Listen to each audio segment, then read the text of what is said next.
Hello, hello, hello, Dragon Rider Shiru! Welcome to today's live stream, and the rest, of course. Welcome to today's live stream. We have a ton of dragons to sew, like you can see here.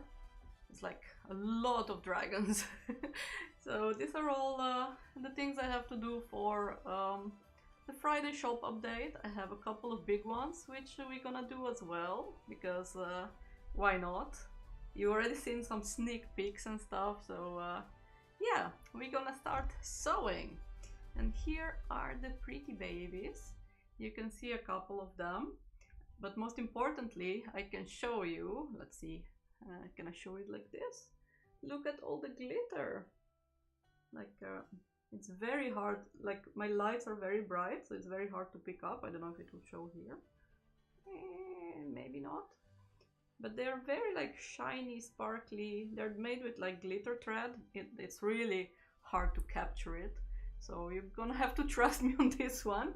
But ooh. So the thread is very shiny. It has like a bit of a, maybe on the pink one you can see it well. So maybe. So it has like a very shiny, oh there we go.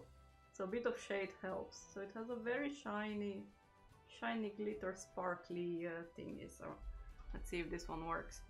So these are the sneak peeks to nice dragons that are gonna be available on Friday, and we'll see how many we can make actually.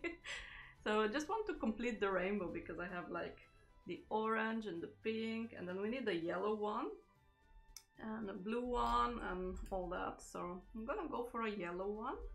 Maybe we're gonna do, let's see, I have like a few different bellies that I did, but I want to do like a pale one.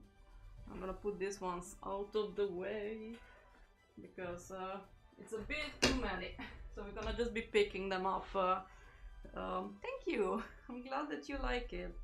So I'm gonna just be picking them out from there, and these babies can just watch us do stuff. So this is the first time that I'm trying a new camera setup, which is like my camera there and my camera here. So I'm hoping that everything is gonna go nice and smoothly, and we can have some chats in between as well. So yay! And I have Cookie here to keep me company, which is always nice. So these are the types of live streams that we normally do on Patreon every week. Most of the times I'm just designing patterns or doing commissions and things like that, but I thought like, yeah, I need to get a move on hand sewing because I've been quite behind on sewing lately, and yeah, I thought it would be nice to just do like a public live stream of just hand sewing things. So we're gonna get a few baby dragons, hopefully a lot, done, and yeah, I hope that you're gonna enjoy watching me sew.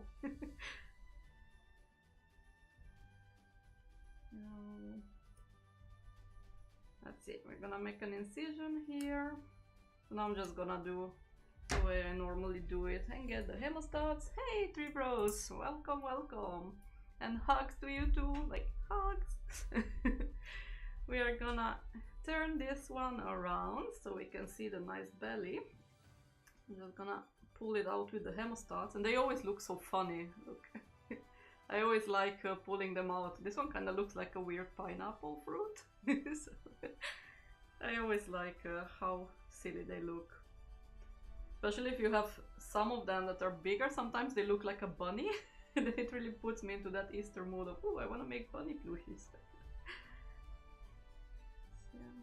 I hope, by the way, that the audio and the camera, everything is nice and sharp. I mean, the camera keeps getting a bit sharp and a bit dull occasionally, so hopefully that will stay. And if something is gonna fall down on me, then we're gonna troubleshoot it then. Because now it's practically just hanging on for dear life on my tripod, because if no, it wasn't close enough to film, or it was turning around and so on. And I see that I already did a very big mistake here. which is I cut through the label. So the label is cut, which is not that big of a deal. Normally I can just take the label out and replace it once the plushie is stuffed. So that's the easy thing. So I'm gonna do that in the end. There we go. We have one body, and I'm gonna, let me see, I'm gonna take my bin, got like a tiny bin, I'm gonna put it here on the floor, so then I can just grab all the fabric, the smaller pieces, and throw it into the bin, and keep the bigger pieces for scraps, so they can be here. So much fluffs. So now we're gonna go back to the removing the stabilizer and hopefully not damage any more dragons. I need to get hemostats. I use large cooking chopsticks right now. They're worth to save so much time. Yes, definitely, definitely. I can never sew without hemostats anymore. And yeah, I do use them for stuffing because I can just, you're gonna see it later, or maybe I can show you now. I can just grab it and I can just push through, and because it's clamped, then it can go all the way to the end, and then I just put it in all the extremities. And yeah, they're really helpful for everything. And another thing that I really like, but I have to grab it in a moment.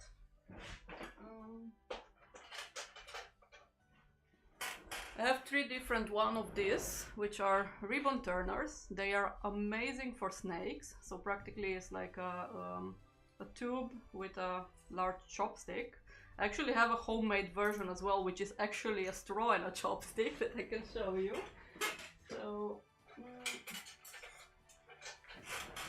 this was my original one. It's a IKEA straw and a chopstick with a nice dragon on.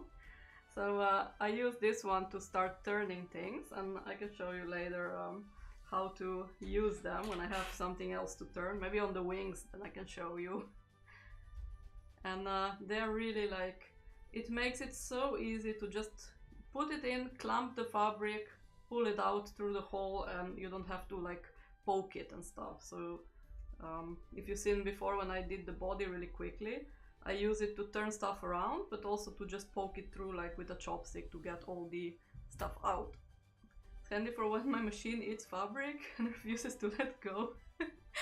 Oh, and I haven't used chopsticks for that yet. I normally just cut it either with a knife or very sharp tiny scissors, and then I just yoink it with tweezers. But a good idea, I'll try the chopsticks next time.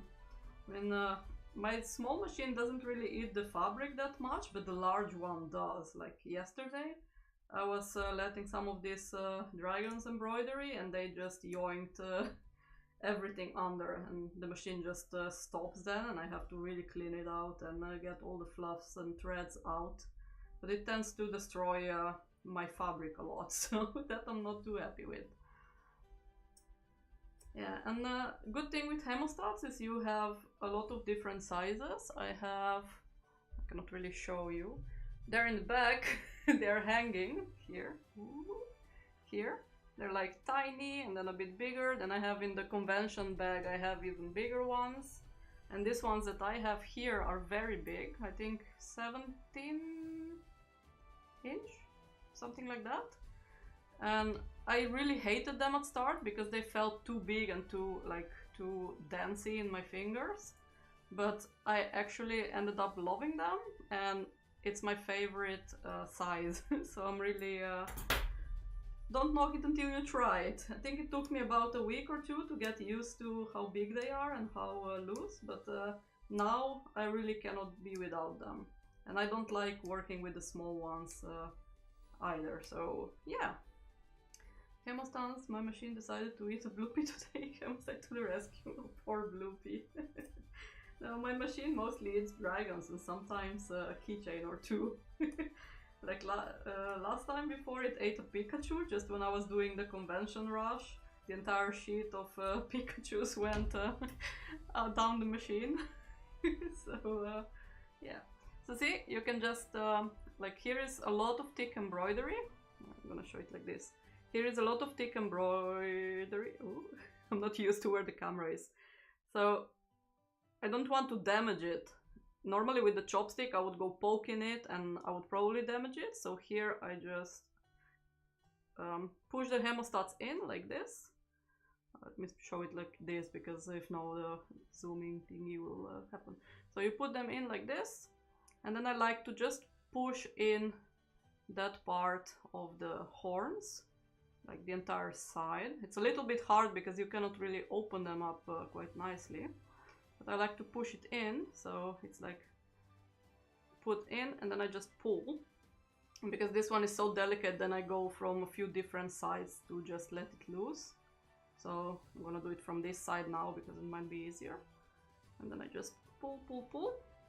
Then once it gets a little bit out, then I go through the other side and then I push. So from this side, this is where the horn is now, and then I just push. So then it helps me prevent destroying embroidery. And now, so here is the eye, here is the horn. Now we have to get this part out. So then I'm just gonna be twisting the hemostats around and try to grab the edge of the horn. I know a little bit where it could be, and then I just push. Okay? And now we get the edge out, and the embroidery is nice undamaged. And then I can push also, like with just closed hemostats, I can push all the edges out. And the same I do then with the tiny horns and tiny stuff. I just grab it from the inside and push it out. So I hope that helps a bit. I have a huge pair that are actually surgical ones. My husband's friend works at the hospital. Ooh, I do know somebody that works at the hospital, so I'll ask if I can get a few spares, because I bought a few small ones and they don't really feel that good. And this part here, where the where it goes together, is a bit more rugged, so my nails get caught in it, and then it kind of rips my nail off, which is not nice. But the surgical one sounds nice. I did that with eyelash, the Chillet's fluff. I put a chopstick right through one and had to resew it by hand. Thankfully I was able to hide the stitches.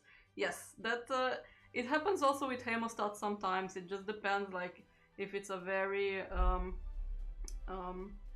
yeah, sometimes you have like the tension of the machine that's a bit off, or you cut just too close to the stitch line and then you get that poking through. It happens with the hemostats as well. So we're gonna see how many we come against today. So far this dragon didn't have any. Maybe it's too soon to chant victory, but there we go. So this is one face with a mustache of stabilizer. So we're gonna tidy it up later and get all this away. And I can show you now on the wings, because this one doesn't have that much embroidery, so it's easier to show you the these ones. So my self-made version and the actual proper store-bought version. So I'm just gonna go and clip the fabric alongside while I'm cutting it to just save time. I'm gonna try and be quick. So I'm just keeping one of my songs on repeat so it won't upset YouTube or get copyright claimed, so I hope that it's not gonna be too annoying if that's in the background, even though I put it quite quiet. Oh. Did it, what did I do? I think I just made it disappear. So we have a little bit of music at least. I totally cut too close, it's hard seeing on white. Yes, definitely. White on white, that's hard. But also sometimes I find black, a lot of the black fabric that I use tends to get cut into, because that's also very hard to see. So yes, nothing you can do, you can be as careful as you can, but at the end of the day, just stitching out a little bit. Either like if I would cut now into it here, then I would just grab the, or I would do it on the machine if it's a bit of a bigger plushie, or just grab the needle and the thread and just make a few stitches here. but if I don't see it now and just have to stitch it later, then I can hide the stitches pretty well, so it's not that big of an issue. It just takes extra time, and that's the annoying part. So now I'm gonna cut the wings in the middle, and now we have this. Would you like some copyright-free music list safe for streaming? Oh no, it's okay. I do have a couple, so I just thought like I'm not gonna play with it. I was trying to set up the cameras, so I didn't add in the description, so I don't want to. Yeah, I want to publish the video later, so I'm gonna do that. So practically, in order to do this, you put the straw into one side. And just like with the hemostats, normally with the hemostats I would go and grab here as well. So, here. So, I'm gonna do the same now with the straw, put it in towards there. And then on the other side I'm gonna go with the chopstick, find where the straw is, where the hole is, and then push, push, push, push. The straw is gonna keep going out. Let me do it again because I let it go. So that would start going in, and that would start going out. So, so then when the straw is removed, this comes out on the chopstick. So that's one way that you can turn it as well. And I'm gonna do it with the proper tool, which is not much different. It's nice because the edge is like diagonal, and you have different sizes. So I have one that's super tiny. I keep watching there, but the camera is here. I have one that's super tiny, but it has like a metal stick instead of a wooden one, so sometimes that destroys my fabric. And then I have one that's also very big, and this one is perfect for snakes. Like if you have a snake, you just push it in, especially because when there is coiled up and so, and then you push this one in, and the same thing happens. You just have to guide the straw a little bit. So, and then the wing is out, and then you can use the chopstick to just push everything out. Since I've been having hemostats, I'm not used to doing it with the chopstick anymore. So I'm just gonna switch to hemostats, because then I can grab it, or not grab it, but I can push it out easier. For some reason I can glide the hemostats better than a chopstick inside of the fabric to push things out. So yeah, there we go. We have our first complete turned inside out dragon. And now I'm just gonna sew one and then move to the next one and sew it again. Hey Bianca, welcome! That's really helpful. I'll be right back. Okay. I am gonna get some stuffing. I have here a nice big bag. So I'm gonna just grab some out. And I'm just gonna put it there. Like, I'm gonna put it right into my drink. So, the new dragon species is really cute. It's also interesting to see how you bring them to life. Oh, thank you, Niall. Thank you, thank you. I'm glad that you like it. I started stuffing this one, but that's not to be stuffed. Yeah, I get confused when I'm doing things and explaining stuff. So we already stuffed half of it before with the hemostats, and I'm gonna do the front half. I'm just gonna keep taking small bits and put it in. I don't really have a set amount of how much stuffing I put in. I feel it. I have to give it a massage anyways. So then I just feel if everything is stuffed. Like I see that one foot is a little bit too flat, so I just stuff it a bit more. And I like to push extra into the back feet, because sometimes, like when you play a lot with your dragon, then the stuffing tends to retreat in the middle. So starting off by having it more into the feet, then it's a nicer feeling. I'm gonna put just a tad bit into the middle area, like around the butt, and I'm gonna push it then towards the neck, so it's gonna be easier to stitch it over here. Don't know if I can maybe put the camera a bit more zoomed in, so you can see a bit better what I'm doing.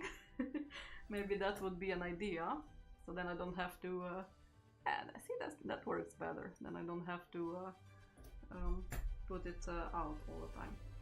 So now I'm gonna stuff the head, and because it's still a lot of like stabilizer left over, it's very hard to pick at this point, so I'm gonna do it after it's stuffed. Then it gets like, once you stuff something, then it becomes a bit more 3D like this.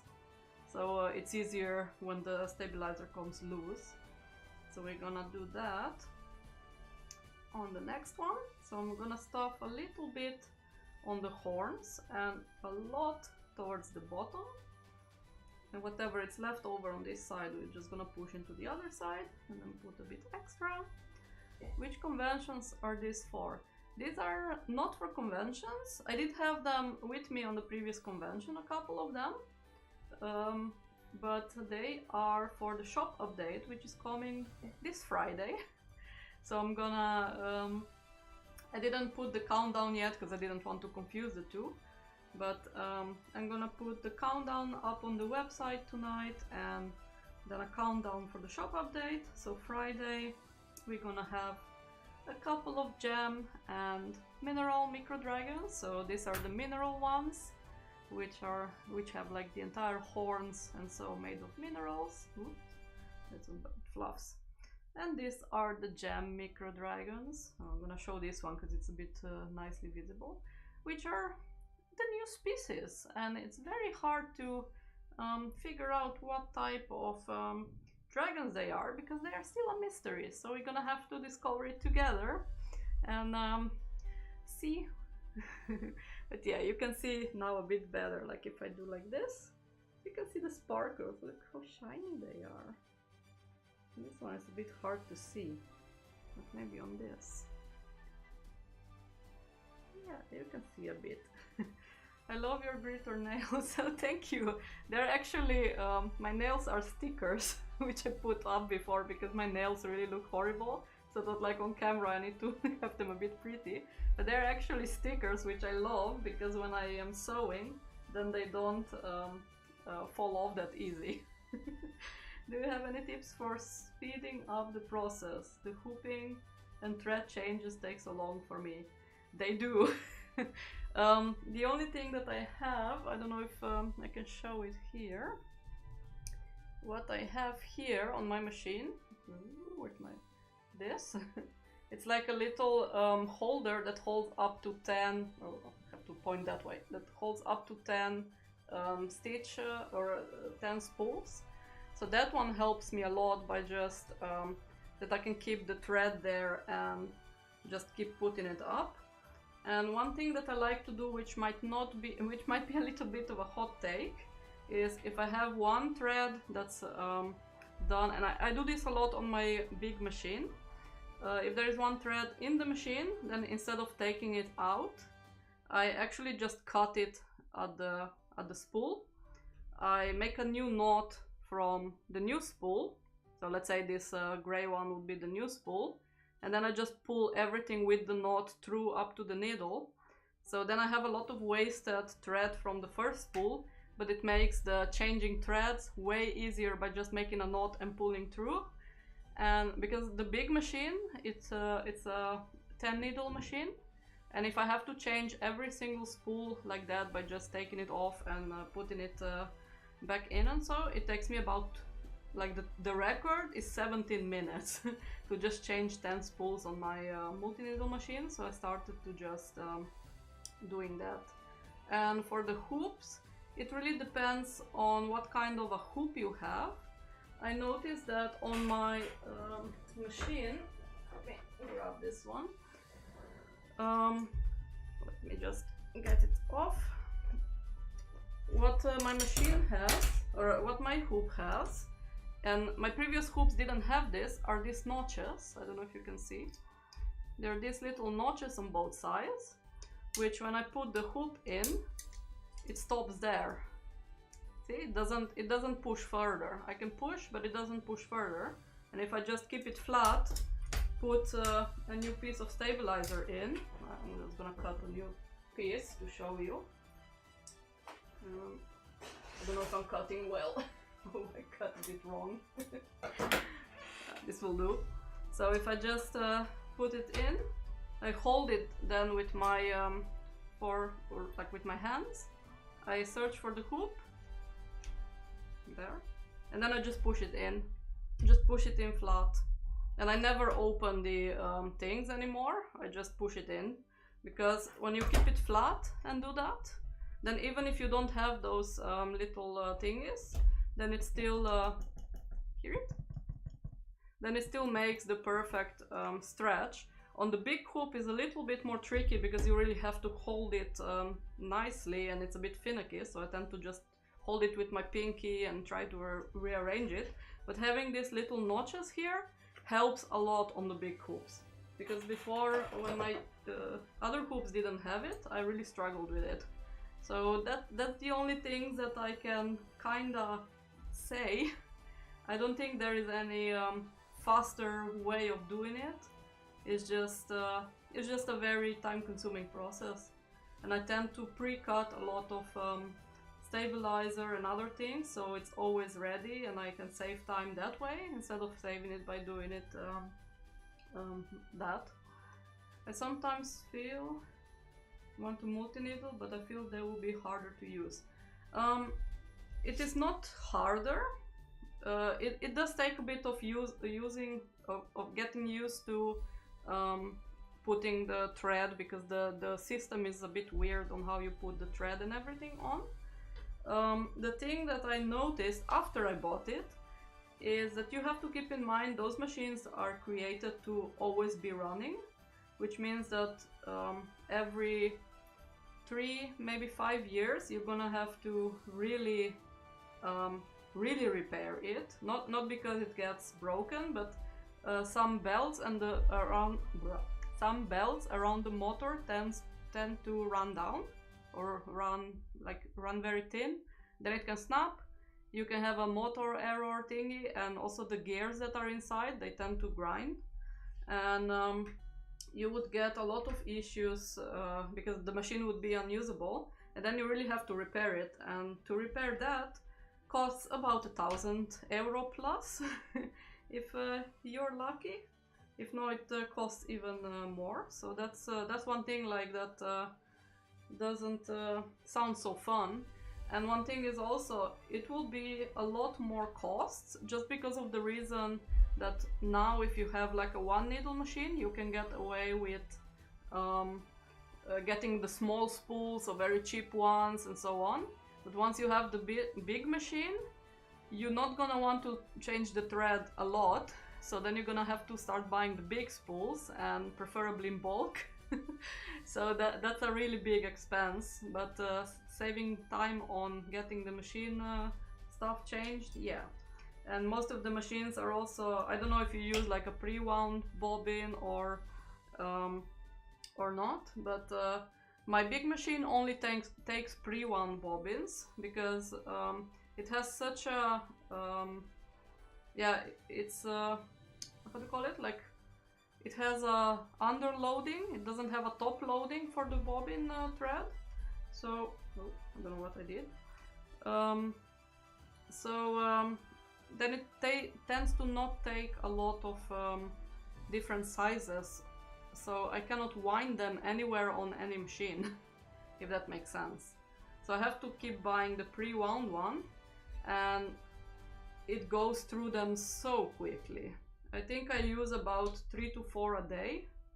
If I do like one embroidery sheet, then at least 1 or 2 small bobbins are gone. And the machine is so expensive too. Sounds expensive. Yes, it is. I must say that buying it second hand helps a lot. Like, I was very lucky that I could take it over from a friend for a very nice price. And it still hurt me. I sold one kidney, but at least it was one kidney and not a kidney and a rib and my liver. So that's definitely a big investment. But then again, I love it because it helps me make stock for the convention really quickly. Like, instead of putting one keychain by one keychain into the one needle machine, I just make an entire like sheet of what do you call it? Like an entire big sheet of keychains, normally about 10, 12, fit into one 8 by 14 hoop. So then I can just play Tetris a bit and put them in, and they are done in one go while I do other stuff on the small machine. So for that it's ideal, and if you do some clothes or other stuff, then it's nice as well. But I must say that if it's like just for the sake of using it or doing some occasional work with it, I really love my one needle still. That's something that I'm not gonna trade in for anything. And it's also really great for doing tutorials or so, because it's open and I can really film it nicely. My other machine is just pretty much a workhorse, which I cannot film much around, and it's also very noisy. Like, I used to have it in the same room as the workspace. I went deaf after a while, and I really like looking back at how noisy it was and how long I had it in the workspace, in my previous workspace. It was really, yeah, I'm surprised how long we managed to not go deaf. And so now I have it in the other room, but anyways, when it's running, then you cannot hear anything. My poor boyfriend is right next to it with the headphones very loudly, and yeah, and we have music very loud to kind of be able to still hear stuff. But for the rest, it's like, yeah, it's a very noisy machine, but it's also meant to be running constantly. And one thing that taught me a lot from experience is also those machines are very, very, very, very heavy. Like, I don't know how much it is in pounds, but my machine is 55 kilos. You can just check really quickly. So 121 pounds, so 122 pounds or 55 kilos. That's the weight of the machine, which means that you bringing it every year to the shop to get it repaired, you're not gonna be able to do that. Unless you're stupid like me, getting the poor boyfriend to carry it down the stairs and then drive around for a long time to bring it to a shop on a little cart. But yeah, it was an experience I never want to repeat. But then again, I'm lucky because I found a brother employee, or an ex-brother employee, that has a shop, and he actually comes to my home to repair the machine when something is wrong, or if I have questions, or just for yearly maintenance. But this machine is like, now we are on the 4th floor with no elevator, and I am not carrying the machine down anymore. Like, when I moved here, the moving service put it like through the balcony. They put it, they lift it up and put it in. The machine is not moving anymore. Nobody can move it. So now if I need it repaired, it took me about two and a half years to find somebody to repair my machine when it started giving errors and it didn't work properly. And it's impossible to get somebody over to repair it at your home. So that's a thing. And it is also considered an industrial machine, so it's not all shops are specialized in it. Like, if they're specialized in sewing machines or in one needle machines, they are not always keen to take on industrial machines because they don't have the powers or they don't have the knowledge. So that's also one thing like that I would advise if you're thinking about the 10 needle or 6 needle or whatever multiple needle machine. Check first where your service person is, if they come to your home to repair it, or if there is any possibility to get it somehow else to the shop first before you get it. That's my friendly advice, because it was yeah, 2.5 years of hell, and trying to find somebody and then carrying to the other town and stuff. It was like, never again. How hard is it to make the design files? So have to do 2 or 4 of the design at the same time. It is not hard at all. I mean, if you know how to digitize it and stuff, then it's the same process. The only thing is, at least with my machine, the machines are done in that way that they don't stop. So for example, it changes the thread on its own, and it doesn't stop before the outline. So if you put it like on, then it's gonna stop when it's finished. So you have to program or into your embroidery files. You can use like the applique stitches to make it stop. That's what I normally do. Or you have to put like, it has a option when you choose like the thread colors on the machine itself. When you choose the file, choose the thread options, then it has like a little hand, at least on the Brother machine, I don't know any other. It has like a little stop hand, and you click that one, and then it's gonna stop at the thread color that you choose. And if you don't do that, then it's just gonna start stitching out the outline on its own. So that's something that I also a lot of times forgot or didn't do it properly, and the machine just finished the design without me even putting a second piece of fabric on top. So that's also a thing. But the design process is exactly the same. So nothing different that you do. I only do it in the embroidery program, just because it's easier for me to sit behind the computer and do stuff instead of doing it directly on the machine. Then I just put in the embroidery program all the designs already into the hoop, and then I finish the file as a full as a multiple hoop file, and then I just export it to the USB into the machine, because my machine is very old. It came out I don't know, 2003 or so. It's very old. So it only takes USB keys. I don't have the fancy internet stuff like the newest version of it.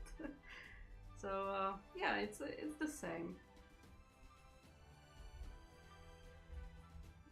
And the thread changes, they happen automatically, so you don't have to change anything. You just I tend to not switch my thread too much around. So I have, for example, number 1 I constantly switch because it's on the outside, the spool.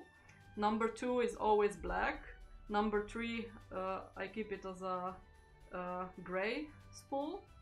Number 4 I have white spool. So for example, for that I never change those spools, so the black and white always stay on the machine. So then when I choose on the machine, you can choose to program, for example, that if you choose in the embroidery program black, and in the other in the file, let's say you put black for the eyes and white for the highlights, then the machine would recognize that it's black and white and would automatically assign the spool 2 for black and spool 4 for that. But I don't really look at that too much, because once I put the colors on the machine, then I just choose, like for example, for making these dragons, they're the same colors. You have black, white for the eyes, then you have yeah, some other for example, these two, they both have green eyes.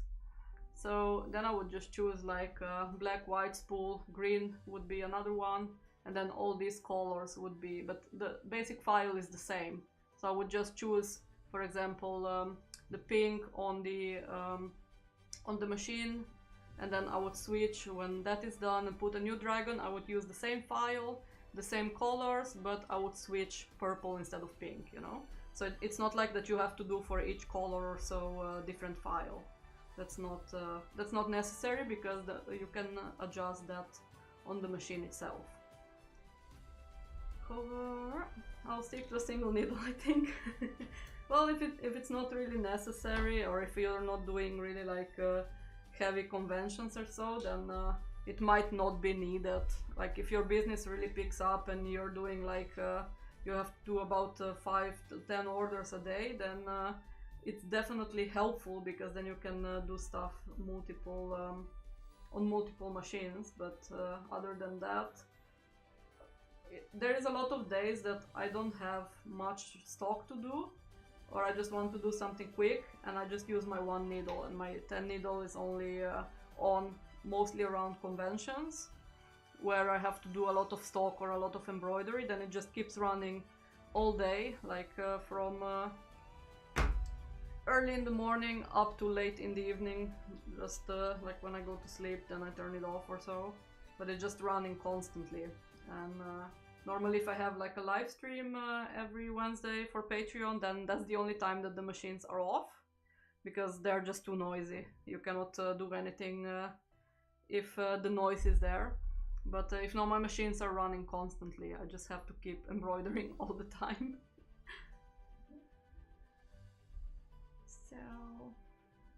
So now I did all the pieces and I closed the opening with the ladder stitch, and now I'm gonna stitch the head and the wings to the body. So I like to start with making a nice knot and going to the head. Just poke the needle through. It's a bit hard. I think my needle is not that sharp anymore, so I'm just gonna... Sometimes I can push it with hemostats too, which are also good for. I'm not productive enough for it to be worth it. Sometimes I can go a couple of weeks without motivation to create. Yeah, and another thing that I also say, like, it's nice to have multiple machines, but it doesn't make you more productive. Because if you see, like, you probably have this issue as well, like when you have the machine running, then you cannot really do anything else. You just have to babysit it there because it's gonna eat fabric, the thread is gonna snap, blah blah blah. So you might think like, oh, I'm gonna get a second machine, either a multi-needle or the same one, and it's gonna make me more productive, I'm gonna do double as much. Out of experience, it doesn't work that way. It's like double the machine, double the trouble, because I really like it if my machines are in sync. So let's say one just finished doing stuff and the other one starts doing stuff, so then I can leave this one, walk to the other room, set that one up, and then when I come here, this one is just finished. Like that's the dream. But it happens so rarely. Mostly it's just like I just set up the machine, let it run, come here, set up the next machine, and the other one is beeping and calling me because something went wrong, so I have to leave this one and go there, and it's just like, it's a mess. So it doesn't make me more productive, it just gives me more trouble. Welcome back. So yeah, it's that's one thing also that I think people don't think about. I think you have that ideal view, and I had it at the start also, like, oh, I'm gonna have two machines because then I can do twice as much, and I can do this and I can do that. It's like, if I have the machine running, I can only have enough space in my head for one. If the miracle happens and they are in sync, then it's perfect, and if not, I'm just running every day, all day, up and down, from one room to the other to cater to the machines. Oh yeah, I'm so scared of leaving my machine alone. Well, I just leave it alone and come to work at the computer, and then whenever one calls, then I just go there, taking the taking everything just one task at a time. Like yesterday I was here doing some tutorial work, and I had the big multi-needle machine running, and I was just so absorbed into making the tutorial that I didn't even hear it. Like, the machine is so loud that I wouldn't even be able to speak here. But it was so... Suddenly it was quiet and I didn't even notice. And the machine was like 3 hours just standing still without me noticing that it stopped. Because the thread broke, so I thought like, oh. And then I walked there to go to the toilet and I was like, oh shit, the machine! So then I was just, yeah. Sometimes you're just running around catering and babysitting machines pretty much. I always thought like, yeah, I'm gonna have one machine running and then I'm gonna be doing patterns at the same time, and the other machine is gonna be running and I'm gonna be filming the tutorials at the same time. Like, nope. Sadly, that's my wishful thinking. Would have been awesome though, but I'm not that good to be able to keep everything running. And then sometimes even when I put like the plotter on and so, or print stickers at the same time, then I have like 3 machines giving me errors and I'm just going crazy. So those days are...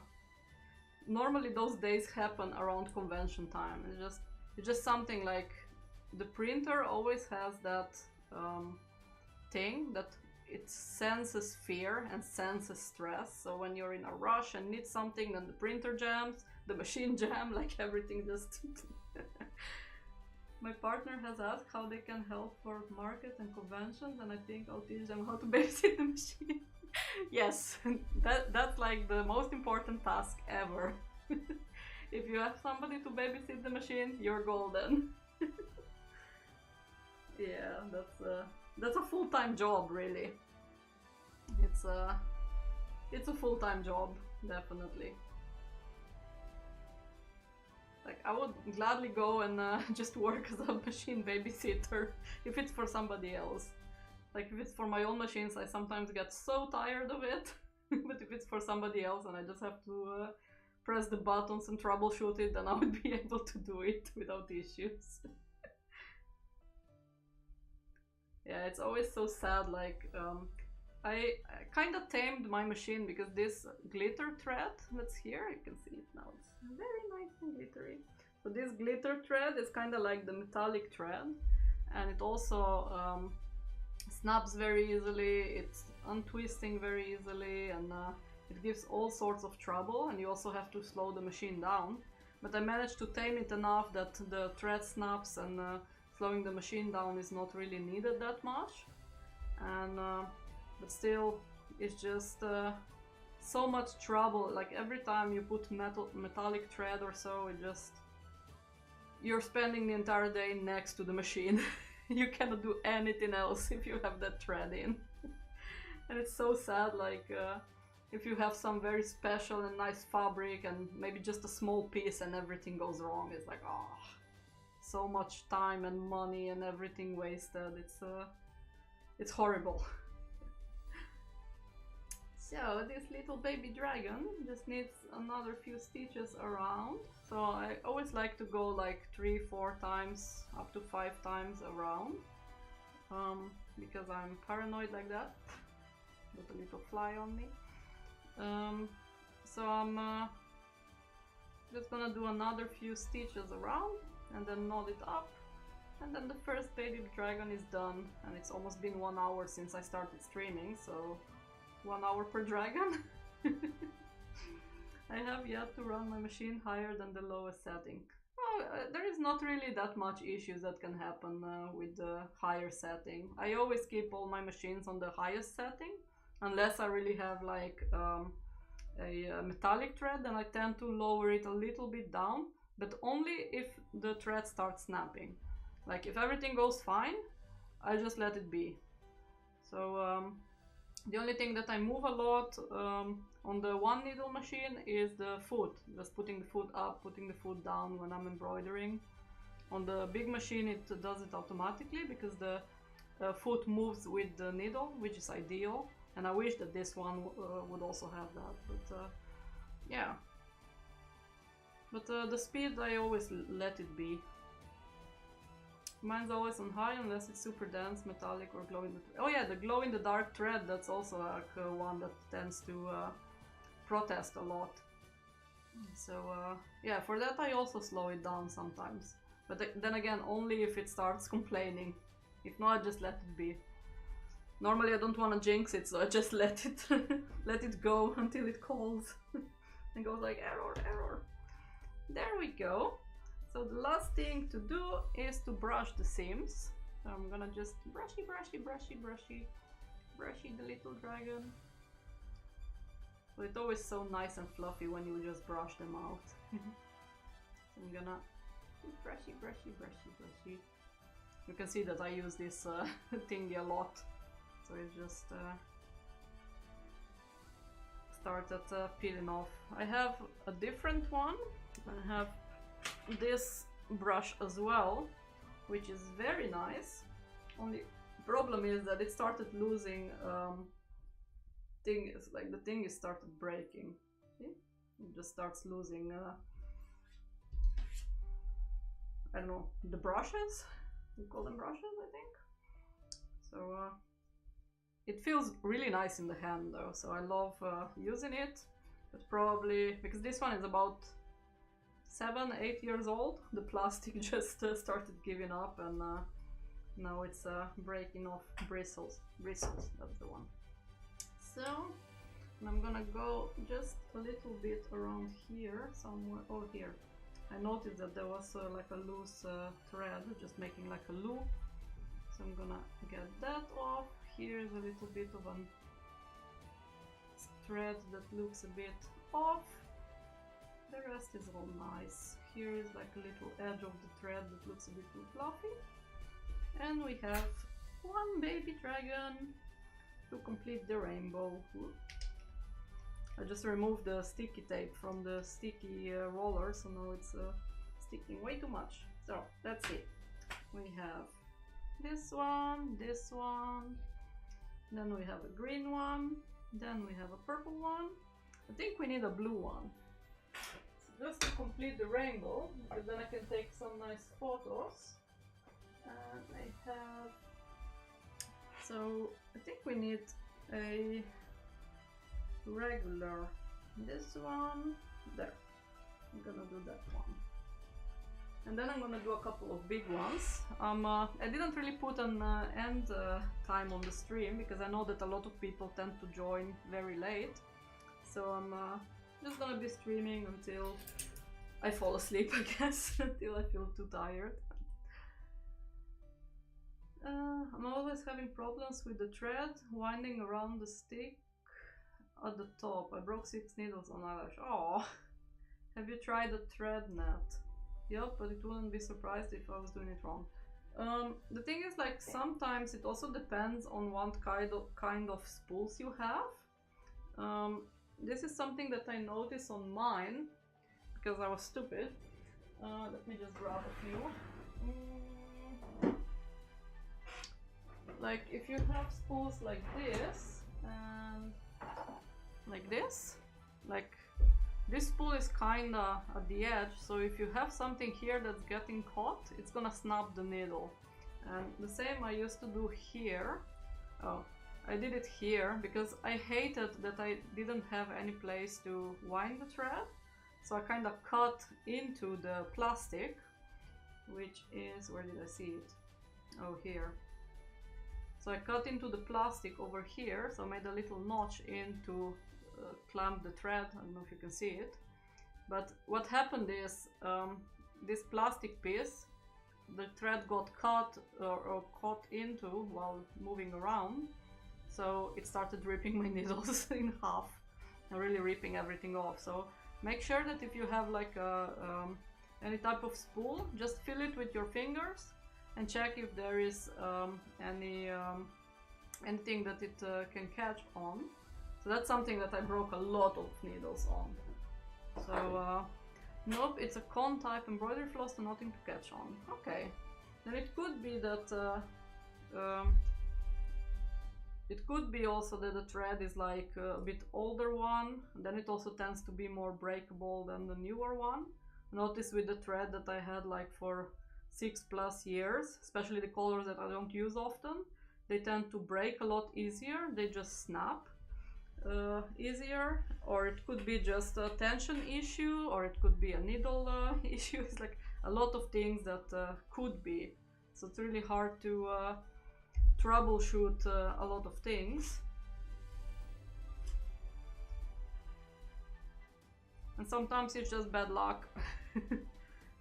So make sure that you clean out your machine every week, that you just get the that you get at least all the fluffs and everything from the top and the bottom off, to make sure that nothing is catching on there, for example. Because if you have like too much tension on the inside, then it would also start pulling and breaking. And sometimes yeah, doing lower speed would also help. But if you really have like a lot of trouble that the thing just starts breaking for no apparent reason, then I would just let it get checked by a professional. Just take it to the shop and see if they can find any issues. Because it could be like some mechanical fault in there as well. So I just babysitted watching the spool holder open. Some projects are sent to test our patience. Yes, they are. But the worst thing is like, I I noticed this occasionally, but I couldn't really pinpoint it yet. Like when my bobbin thread empties and the machine beeps like, oh, I need more bobbin thread, then I put a new spool in, the same spool, nothing different, and then I press to go further, then I start seeing white on top, then I start seeing my bobbin thread on top, and I don't know why it's happening. Like I just put the new spool in, nothing changed, I didn't change anything. But then I stop it, I changed the top spool, I just rethread it again, even though that one didn't move, and everything is fine. Or sometimes even like I rethread both of them a couple of times, I still keep getting the thread on top, and then I just go away for some hours or even just turn it off because I'm too frustrated. And I come back the next day, I didn't change a thing, I just turn it on again, and everything works. Like those type of things really like make me so frustrated that I cannot figure out where the fault is. But then I change nothing, I just go away and come back and everything works. It's like, where is the logic in that? So indeed, the machine is just testing our patience, I think. I think you're right on that. But then again, it would be way too boring if everything would go okay, right? We have to have something. Drama llama. Yeah, it's crazy.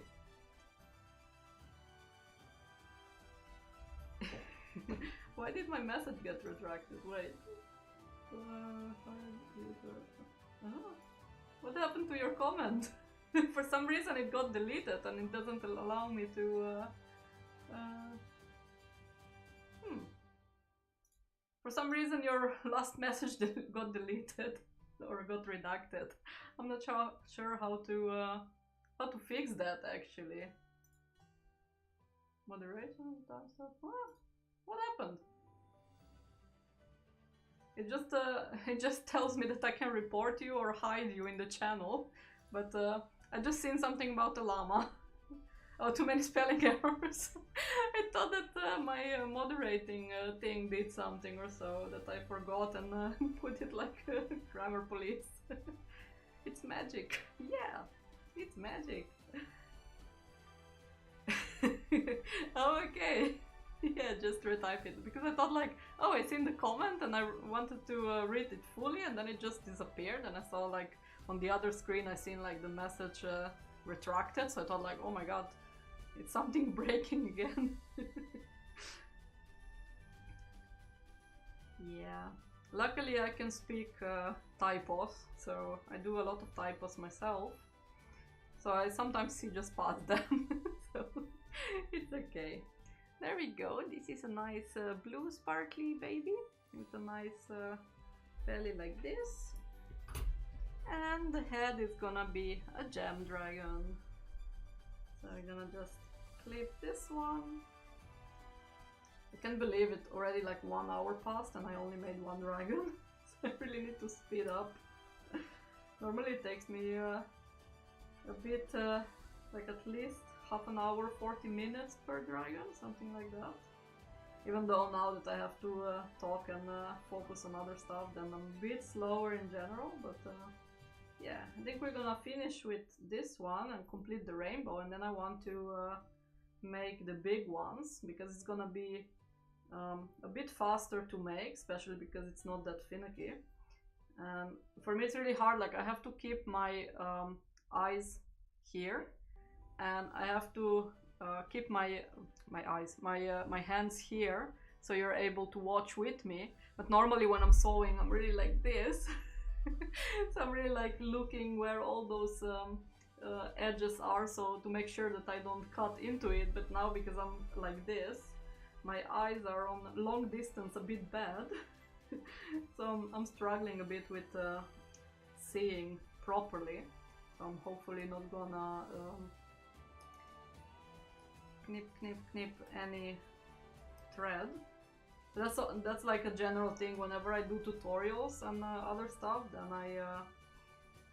I just have to keep my hands away so the camera picks it up nicely, but it's very hard for my eyes to see. I should probably be wearing glasses, but I keep forgetting. There we go. So I'm gonna get this pretty face out. So cute. I have to go. I hope you stream again soon. Oh, thank you, Dragon Rider. We're gonna get Cookie here to give you a big kiss. Thank you very much for watching and for chit-chatting. And yes, I will... if you're on Patreon, I'm streaming every Wednesday. And if you're on the public thingy, occasionally I might do like a public live stream if I have a lot of hand sewing to do or so, and yeah, we'll catch you online. Thanks for watching. I can still see well when you hold it up higher. Oh yeah. Actually, yeah, you can probably see it better if I hold it like this. So yeah, for some reason I'm used to, like, when I do tutorials I have to do stuff here, but there. Let's get Cookie sorted, so I can just there. That's much better for me too. Hey Caroline, why do you make so many cuties? I don't have enough money for this. Oh, I'm sorry. I really need to make a few ugly ones that nobody will buy, so I have an excuse to keep them in my stash. Because I have here, I can show you a bit maybe. I have here like a stash of micro dragons and my test plushies just waiting, and here above me, I cannot really show it with this camera, but here above me I have a shelf with all my prototypes and failed projects that are staying forever in the garden. So I'll make sure to make a couple of ugly and failed plushies that nobody will want to sell, so I can fill up my shelves a bit better. They can stay in the garden, okay? Does that sound good? Yeah, I think I should have mentioned about my eyes a bit earlier, because now it definitely makes you watch better, and I can see it better too. But let's see. This is the baby. So he's nice and shiny. He fits me with my nails as well. He's nice and shiny. Can it? You can see a bit of the glitter. It's really hard when the light is so bright. Maybe if I cast a bit of shadow. There, you can see the sparkles, and the stuff gets a bit blurry, but you can see now that it almost has like a green minty sparkles in there. So yeah, and I see a couple of sparkles here on the nose because the thread was a bit extra. So this is a gem dragon, so the cousin of the little mineral dragons. So very fluffy, very new, very still to be discovered and explored of what their personalities are. So far I only know that they like to decorate themselves with gems, and that they like to collect minerals and polish them and make them into gems, hence why I call them gem dragons. And of course we have their cousins, the mineral dragons, who just love to hoard minerals and everything sparkly. So I think that the gem dragons also have those tendencies, you know, just collecting shiny things, but I think they like to share them more, which is what I notice. Like whenever a mineral dragon hoards like a treasure or something shiny, they don't like to share it with you, they just keep it, kind of like little gremlins being like mine, mine, mine, I don't want to share. But the gem dragons tend to be a little bit more sharing in that way, so they would gladly share some gems with you, and if you let them, they would even decorate you with gems, which is a win-win, because I don't know about you, but I really love gems and minerals and stuff. So I think I would let a few of my gem dragons just decorate me. I think that would be fun, a nice fun activity. So yeah, and for the rest I still have to figure out like what they like to eat, where they like to sleep. I know that they live in caves, but because their body shape and everything is a bit different from the mineral dragons, I'm still not sure like exactly where do they sleep. Do they prefer to sleep like on top of a treasure hoard, or do they just I don't know, between the rocks. Do they eat rocks? You know, it's a lot of mystery still surrounding them. We are dragon hoarders. I don't think you can make something ugly. Aw, thank you. And hug to you too. Like Cookie is gonna give you a hug. Like hug. Yeah, it's a lot of mystery still surrounding these dragons, so we'll see. That's why I decided to put them up in the shop on Friday, so you'll be able to help me out discover this mystery of who these dragons are, what do they do, and all the nice details. There we go. This one I have the feeling that it went a bit easier or faster, so I'm gonna... yeah, you can see that I've been using this thread a lot or this color a lot, so this one, yeah, this one is more for this, but it's almost finished. So I'm gonna grab a new needle because this one has the dark color that we might need later. I'm gonna get a bit of this. Oh, we still have to stuff it, I forgot. We need to stuff the machine. Or the machine, the dragon. My brain is already starting to melt. Oh, I cut quite a long thread. The way you tell stories about the dragons clearly shows how much you love this work. Oh, thank you. Yeah, I really like whenever I make something or design something, normally it starts with a sketch. And already like when I'm sketching out, I really try to think about the story, you know, like, oh, what would this dragon be like? Like, what would they like? Would they like reading books? Would they like to, I don't know, fly around? Would they like to just be lazy or be gaming or just like doing, like sleeping or so? Would they eat a lot? Even though all of my dragons eat a lot of sweets and stuff, which that's why like they're not the traditional dragons that go around like saving, kidnapping princesses and stuff. They would rather just raid your fridge instead to get like cake. One favorite of theirs is ice cream. A lot of candy, cookies, like hide everything. They tend to quite often, like whenever I ship them to a new home, they tend to slow down the shipping process because I noticed that whenever the packages are slow to arrive, that the dragons are actually making some pit stops and robbing some cookie factories or shops along the way. That's why shipping is delayed.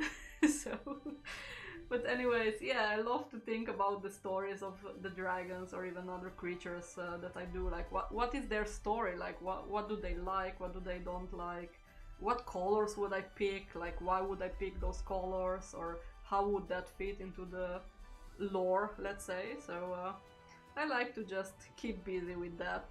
It makes me connect with my art more, and then it also helps me a lot by thinking about photo shoots. Like, I don't do that enough anymore because I just don't have that much time or mental energy, honestly. But I used to do a lot of like collect miniature props and then use them in photos, and probably in some older photos that you've seen of mine, I have like a lot of props and stuff telling a story or even doing stop motion and things with props, and I love doing that. And it helps me, like when I think about the stories, then it helps me also choose the props a bit better, so I know I can already visualize what kind of a video I want to film or what kind of a photo I want to make or how to express that in the picture. So I try. Have you ever thought of making a book about the dragons, like a mineral book but with dragons? Yes, I already wrote a book 2 years ago. I was on vacation in my country, which is in the mountains, which is the place that inspires me the most. Like whenever I go there under the mountains, I'm like in heaven. And so I sat down for 2 days and I just wrote all the stories down, and here and there I tend to sprinkle them a bit into like if I do the Patreon mystery boxes, I do like cards or something and I explain the story about the dragons there. Or sometimes in certain posts I tend to use some snippets of the stories. But yes, I did write a book. I just didn't finish illustrating it because some of the dragons are very like I started drawing them, but then halfway when I draw a lot, my style tends to change. So if you notice, like some of my older drawings, like even here on the stream, like some of my older drawings, like the one here in the corner, for example, Manu, is a bit of an older drawing, so it feels different than the newest one, which is this one here in this corner with the kitties, which is more cute and more puffy and shaded differently. So a lot of the designs that I did, they are kind of like older designs and look a different style than the new design. So I always have to redraw everything. So my book is never finished because I cannot get the illustrations done. So I think I just need to one day like sit down and pump out like 20,000 illustrations in one go, because if not, I'm just gonna keep changing my style. So yeah, a book dragon plushie. Ooh, that would be cool. That would be cool. Yeah, I really want to get the book out. I think I'm also like very into trying to make everything perfect. So I tend to like overthink a lot of things that should be simple. So my brain just wants to make everything so nice and wants to make it exactly like I see it in my head. And you know that that's not always possible. So I think I need to just sit down with myself and just do it, even if some drawings don't look the same or if they look a different style. I should just do it anyways, you know. Like I know that day will come.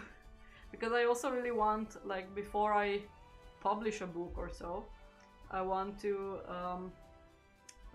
write like a blog post and present each one of my dragons. I started on social media already a few years ago. Like I said, okay, I'm gonna present the story of the dragons, and at the same time I'm gonna learn how to animate. So I did like animated dragon eggs, and then explain the story of the dragon that would hatch from that egg. And I would love to do something like that, like on a blog or just on the website, to be able to show it off more, because I think a book is a very big commitment. I'm not sure if that if I'm ready for it yet. And I also never really thought that people would be interested in a book, you know. For me it's really still hard to grasp that you all love my work so much and love my patterns and love my plushies, and I'm just so humbled by that that I don't even think like, oh, you would actually like a book from me, like really? It really, like, it's such a big surprise, and it's yeah, it makes me all like happy on the inside. And it makes me feel really like shy, if that makes sense.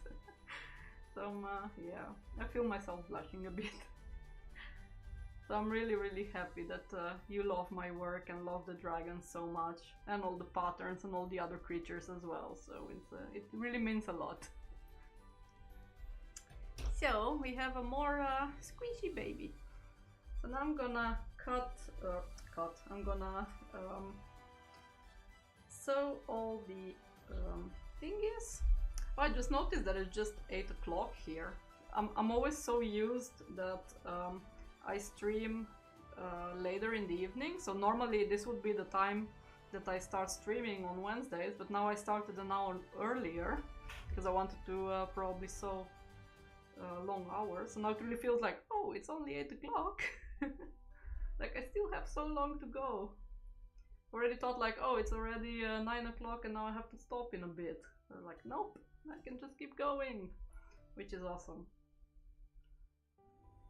So we're gonna close this hole. See, now it's much better that I can just keep it closer to my face. Or I can even, like, now I can even watch it on my second screen because I can see it closer by the camera. So I don't even have to watch down all the time. Yay!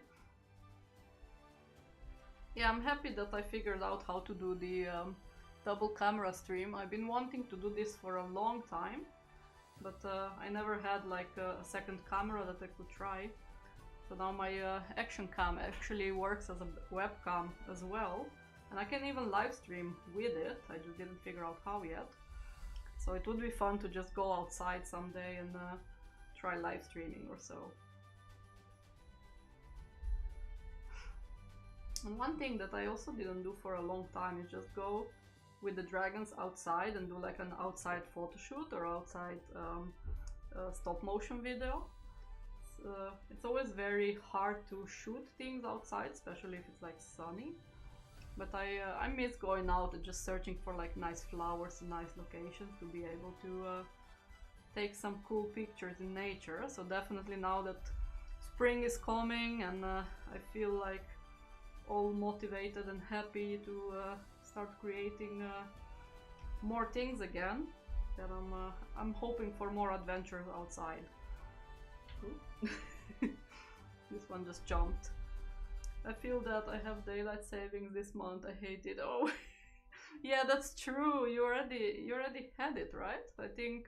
Oh no, you have it in the coming weekend. Because we have it at the end of the month. No, wait, you also didn't. No, you also have it at the same time, I think, right? You should have it also, I think, 31st or 30. I just managed to get the thread around Cookie's ear. I think America was already like last few days or so that they had it, but for us it's a bit later. So yeah, that's something that I always have to get used to. I love it in the winter though. I like it. I hope that we will just keep the same time. 21st. Yeah, I thought so as well. I think when I noticed a few people mention it, he just keeps getting caught in Cookie's ear. Poor Cookie. When a couple of people mentioned like, oh, we had the daylight saving time and this and that, so I thought like, oh, so I really had to check because I was confused because I haven't noticed that stuff like that things were changing yet. So I checked and I think it was like on the 31st, yeah. So that's also a thing to keep in consideration. Then all the timing, but that's also like one reason why I decided to start a bit early today, because I thought like, yeah, some people, I don't know if they changed the time yet, some people didn't, so I'll just start 1 hour earlier so then I can stay longer and everybody has a chance to catch the live stream possibly. Okay, this is done, this is done. Now we're gonna do the head. I'm just gonna poke it from the top this time. I work Saturday night into Sunday morning and it's always confusing to for me, like when we change to the winter time, I haven't even noticed, like I don't have any analog clocks anymore. That's something that I really want to get because I miss having analog clocks. And I haven't been driving the car in a bit last month, so or last month, last clock change. So then I really thought like, oh, and the phone and the computer and everything changes it automatically. So the way I noticed it was with my embroidery machine. Like I kept thinking like, oh, now it's already time to go eat, you know. And then I was like, but I'm not hungry yet, but I have to eat. Then I noticed that the clock changes because of the embroidery machine. So, oh, finish at 3 AM and the time changes at 2. Oh no! That sucks, because if you're like in the winter savings time, then you will just have to work 1 hour extra. Do you at least get compensated the extra hour? Oh, that's something. That you're really like, if you're bored and you're just staring there like, oh, is it done yet, is it done yet, and then the hour changes. It's like yeah, that's sneaky. Yeah, I must say I'm lucky that I get to work from home and have just little adjustments that I have to do, nothing so serious than just changing the clock on the embroidery machine or in the car. But yeah.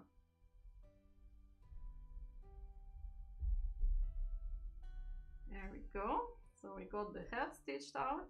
I'm just gonna make a knot here and then move straight away to the body. So I'm gonna connect it in one long piece like I used to do with the wings. So now we have here the connection. Now we're gonna go here and poke through here. There we go. I normally like to poke it first, so I see like where I want it to be. Because then when I actually start stitching it, I can see now I can still move it if I think like, oh, like this, it might be too far back. So then I still move it and I restitch it. So now I just moved the head a little bit more to the front. So I can just restitch it again. And then when I pull it, the head is more to the front. And then I use this, the first few stitches I only use to align stuff. So just make sure that everything is in the position that I want and that it looks good. And then when I go the second time around, I neaten up my stitches because now I'm doing quite big steps just for alignment. Second time around to neaten the stitches. Third time around it's also to neaten the stitches even more or to make just some small corrections. And if I go again, like 4th to 5th time, it's just for extra strength. Normally I do that for what do you call it? For weighted plushies. I like to give them extra strength because I know that they're going to be cuddled more. So I tend to go even extra around. Now I'm because I want to finish them quickly on stream. Then I just go a few times around, and probably tomorrow or so I'm gonna just stitch it again. Because probably it's not really fun watching me go around 100 times stitching a little dragon. So just saving time for the stream. There. I'm just gonna do another few stitches on this side because I noticed that it's a little bit too loose for my liking. Or not loose, but it just moves a bit too much on one side. So I'm gonna go just another loop. So now this side is gonna be nice. And we're gonna do another over here. And we're gonna make a knot on the back. Then I'm just gonna use the same piece of string to attach the wings. So that's always nice to just be able to use one long piece of string, make a couple of knots in between. And it always feels so satisfying that I can do everything in one swoop, if that makes sense. Now I'm just gonna poke through to the wings area. And then we're gonna do some positioning stitches. So this is how I find my middle. I just double fold it. I know that this is the middle then. So then I would go and poke through that. Poke through the middle. And then it's gonna align perfectly in the middle of the dragon when I let it loose. So now when I know where I want it, I can just keep it open, align it properly, and then just stitch around. I'm stitching out your flowers at the moment. Oh, nice! What are you decorating? What kind of creature are you making? Is it a Bulbasaur?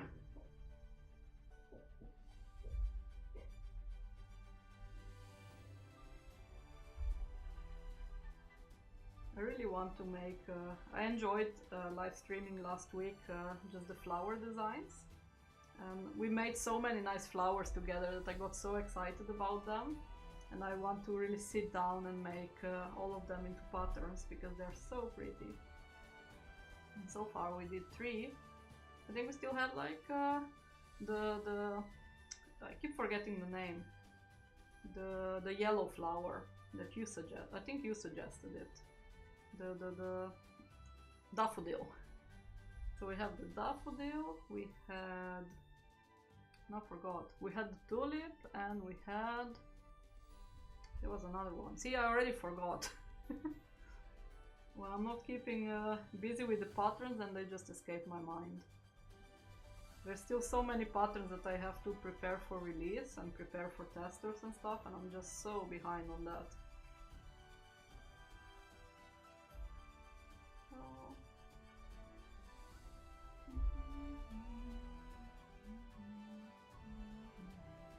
Probably a Bulbasaur, but not 100% sure. I also want to make a sitting Goku plush for my son's birthday. Oh, that would be so cute. Goku might end up with flower crown. Oh, that would be so cute. I do have a little micro dragon that is Shenron or Shenlong inspired. It's just we called him Shenron because that was the Italian dub of it. I have him here actually. Let me show you. So this little dragon, when I went to a convention years ago, I really needed a companion, so I made a little Shenron or Shenlong inspired. He has he looks very shiny on camera. So he has tiny teeth. See, he has tiny teeth and red eyes and brown thingies and a few spiky details and a yellow belly. So I just call him Shenron. So he's my my convention buddy. He goes he started off as a convention buddy, and now he goes with me almost everywhere. And yeah, I would love to see a little Goku.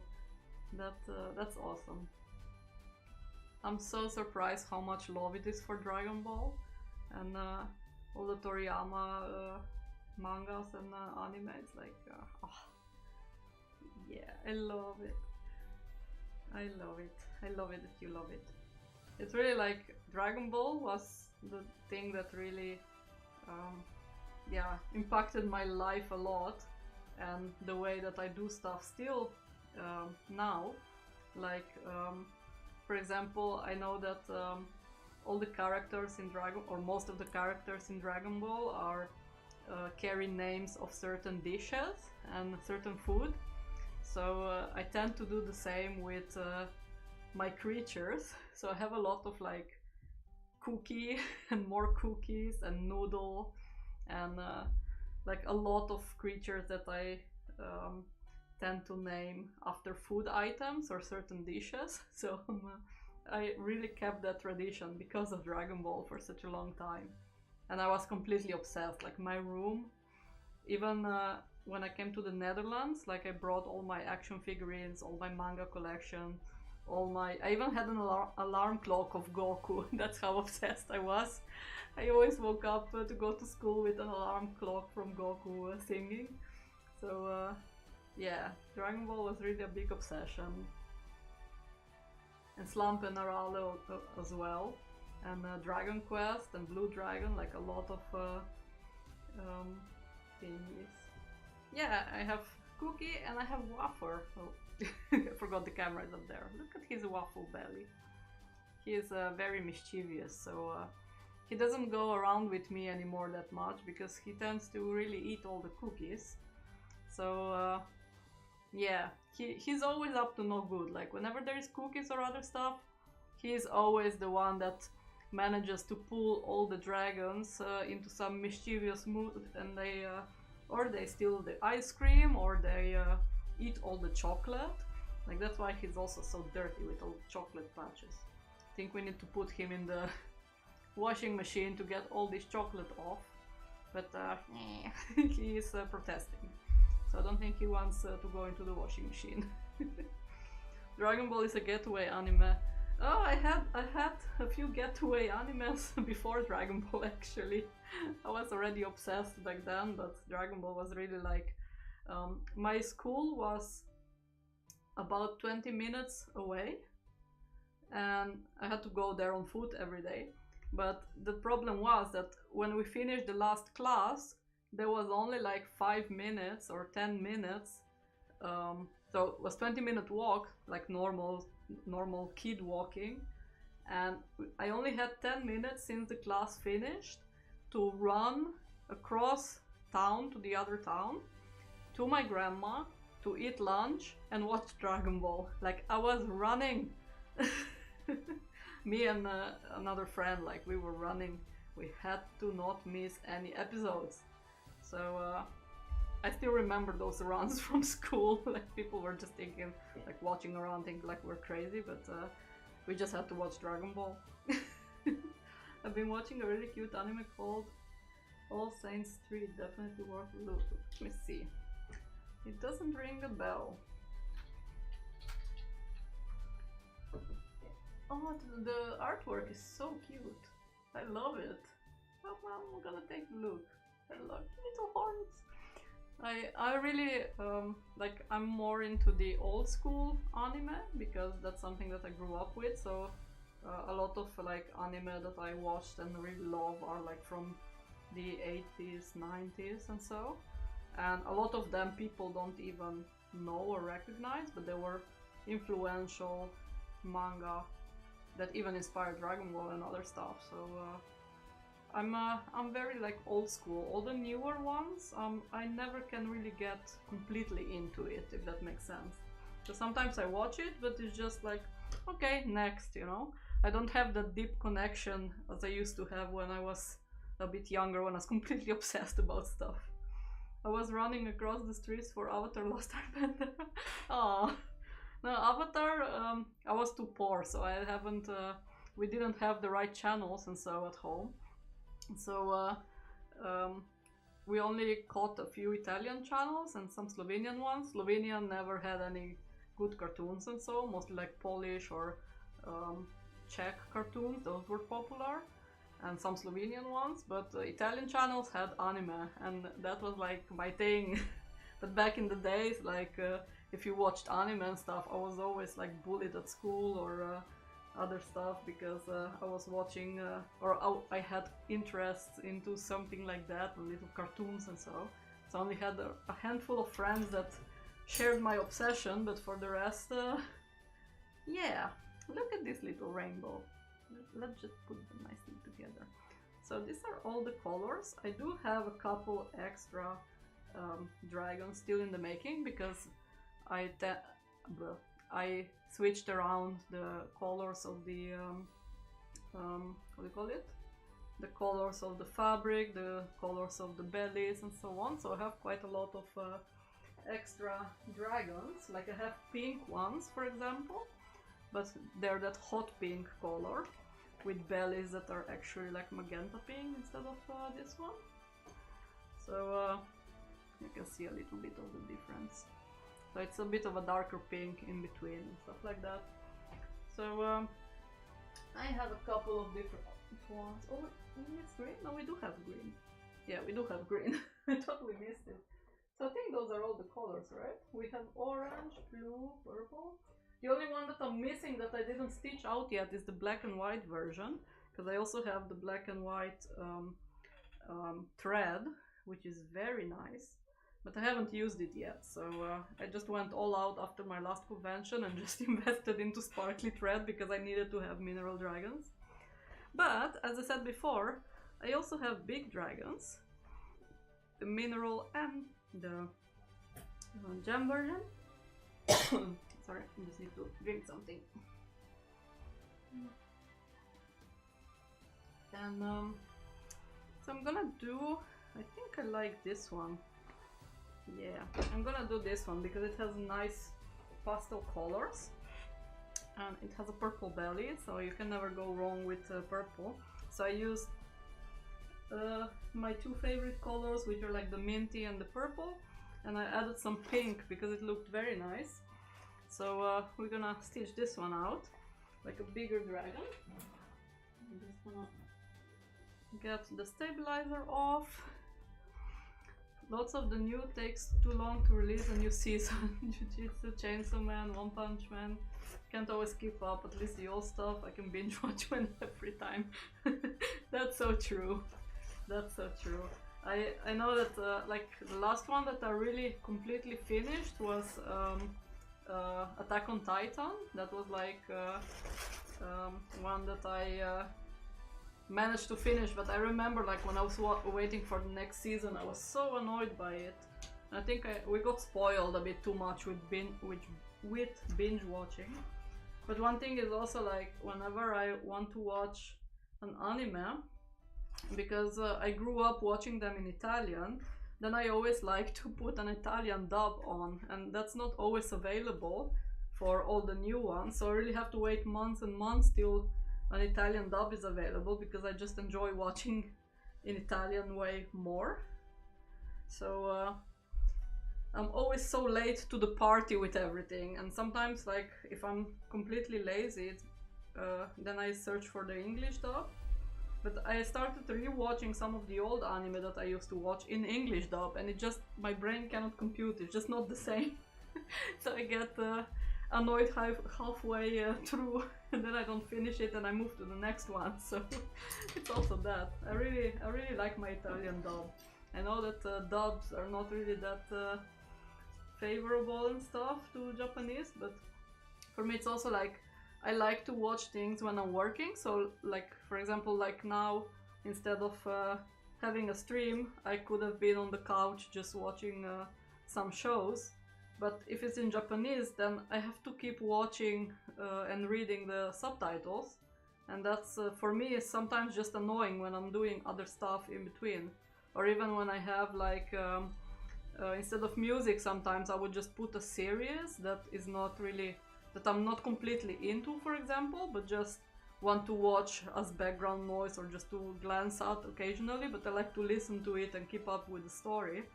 So if I have to keep putting my head up and watching and reading the text, then it kind of keeps me away from work. So I have, like, even for anime, like a list of dubs, and then I would just, like, some that I have kind of like a 3 to 5 episode policy. So if I watch like full attention, I watch an episode, and if it's interesting enough, then it goes on the, oh, I'll watch this when I have time and don't do anything else but watch. Or like after a convention, relaxing or so, and then watch a couple of episodes. Or I have one of just, it's interesting but not really that much, I can watch it while working, you know. So I have like a lot of those two lists. So some anime I just watch kind of like actively and just really get involved into the story if I like it, and some of them I watch like just to pass the time while working, if that makes sense. Oh gosh, I'm only on season 3 of Attack on Titan. I only have subtitles, so can only watch when the kids go to bed, but I'm tired by then. I tried to watch subtitled anime while on the treadmill today, it was too hard. Oh, that's like very bouncy. Hey Danik, welcome. Yeah, that's really bouncy. That I wouldn't be able to. I always think like, oh yeah, if I go to the gym and so I could just watch something, but I'm always like, if I watch something, then I never get completely disconnected, then I just start thinking of work. So I just, if I go to the gym, I really have to completely disconnect and do something else, because that's the only time that I actually don't work or don't do anything work related, and my mind completely clears up. So but if I start watching something, then it feels more like oh, I'm back at work, because I tend to watch stuff while working, you know, if that makes sense. So I really need to make time for it, and normally, like, if I'm just tired or so, or then I cannot keep up with the subtitles at all. So let's see how this little baby is gonna turn out, because he is a little bit different. They don't have the sparkles, but they are multicolored, and they have little tongues and like a little, how do you call it? Freckles. I made them freckles. So this guy, or gal, I don't know. I always keep the gender neutral. Or not gender neutral, but I don't really assign them genders unless I really have some specific creature in mind. So I let the new adopted parent choose if they via the name. But these cuties have a bit of a mischievous tongue, and they have such pretty colors. Let me just push this little thingy. Look at that. So these are the gem versions. This one is a bit more multicolored. You can see this color, you can see the difference. The difference and the difference. So, but they do have the same details you see on the here. So these ones are sparkly and shiny and just one color each, and these ones are multicolored with 3 different colors each. And we're gonna make them weighted. So the head and the wings I don't really stuff. I like the unstuffed wings feel on the Yumba dragons. And the head I stuff with regular filling, and the belly we're gonna stuff with beans, which is always so fun because the beans go everywhere. So we're gonna have some fun with beans. Are you still playing Pal World? Yes, I am. I am, or I wouldn't say I am actively playing it because I haven't logged in for like 2 weeks or so. But if I have some time in the evening or so and don't feel like sewing or doing any commission work, then I would just try and do some gaming or watch something like a movie or so. But yeah, my gaming nights are usually reserved for conventions, so the day after the convention or maybe even the second day if I really feel so mentally exhausted. The way that I kick myself back so I'm ready to work the next day is just to take a day off of just gaming, eating pizza or eating sushi, and because then I have the well-deserved extra money from the convention, so I can spend it on snacks and gaming, or not on gaming, but I just game, and for a day or maybe even a night, I don't know. So that are my after the convention. I'm not reachable, I'm just I'm just gaming. And sometimes, like if I really have time in the evening, or if I'm ahead and don't have to work, then I do that. But lately it's been less and less, so I game maybe like once a month, maybe once every 2 months if I'm lucky. So yeah, I wish I could have more time for gaming, but dragons are keeping me very busy all the time, and patterns and all the other stuff. So, and especially because now I'm already preparing like convention stock for 3 conventions in advance, just to make sure that I'm not gonna be behind when time comes, because I'm gonna have conventions just after each other. And I noticed at the previous convention there were 16 people that came by and were very disappointed because I didn't have my gacha machine with. And I was so sad that I didn't bring it with. But I didn't have enough small stuff to sew quickly enough and put it into the gacha, so I sadly didn't bring the gacha with me. And a lot of people were so disappointed when they came by and there was no gacha, and I was feeling so bad. So I'm making sure that I'm embroidering and making at least 5 to 10 items every day, so I can just like in between the pattern work and other stuff, so I can have enough to fill the gacha at least 4 times over in the coming few months. So yeah, gaming is kind of taking a back seat because my hands are busy with preparing stock, sadly. Don't feel bad. Ah, well, I wish that I would have more time for myself, but then again, like I really like doing what I do, even though if it's a bit draining sometimes, and if I get like I have quite a lot of trouble with my hands, so I need to kind of space out the sewing. So then if my hands are like sore from sewing one day, then doing some gaming the next day is not really ideal. And I remember now here, this little dragon has an opening, you see? Whoop. You see, there is the stitch line, there is the opening, because when I was stitching it on the big machine, my my fabric folded here just in the end, so instead of stitching it again, I just let it be, and I'm gonna stitch it by hand. So I remember now that that was actually that actually happened when I was in the hole. So, or maybe what I'm gonna do is, let me see. No, my sewing machine I'm just gonna stitch it by hand because my sewing machine is resting. This way I could buy the dragon wing spin. Ah, yeah, that's true. That's true. I'm gonna first make sure that the beans don't come out through the paw. So I'm gonna stitch it out. So what I'm gonna do is just follow this stitch line because I know how it has to look. So see, this is how it has to look.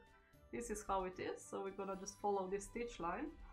And I'm gonna just do a few back stitches, so the same stitches that the embroidery machine does. And just follow the line. On the other side I have the line, so I can just stitch it a few times. And then if that's not enough on this side, I'm gonna stitch it once I turn it inside out.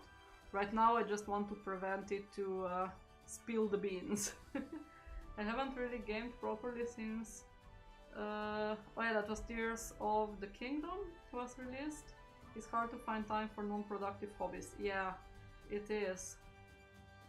That's something like, even like the only hobby that I have like is movie watching or anime watching or gaming, and sometimes I'm even too tired for that. Like even if I have like a day that I'd say like, oh, I'm gonna be gaming or I'm gonna watch a movie, then my brain is just so overloaded by everything that I don't even have the mental capacity of follow a series or follow a game.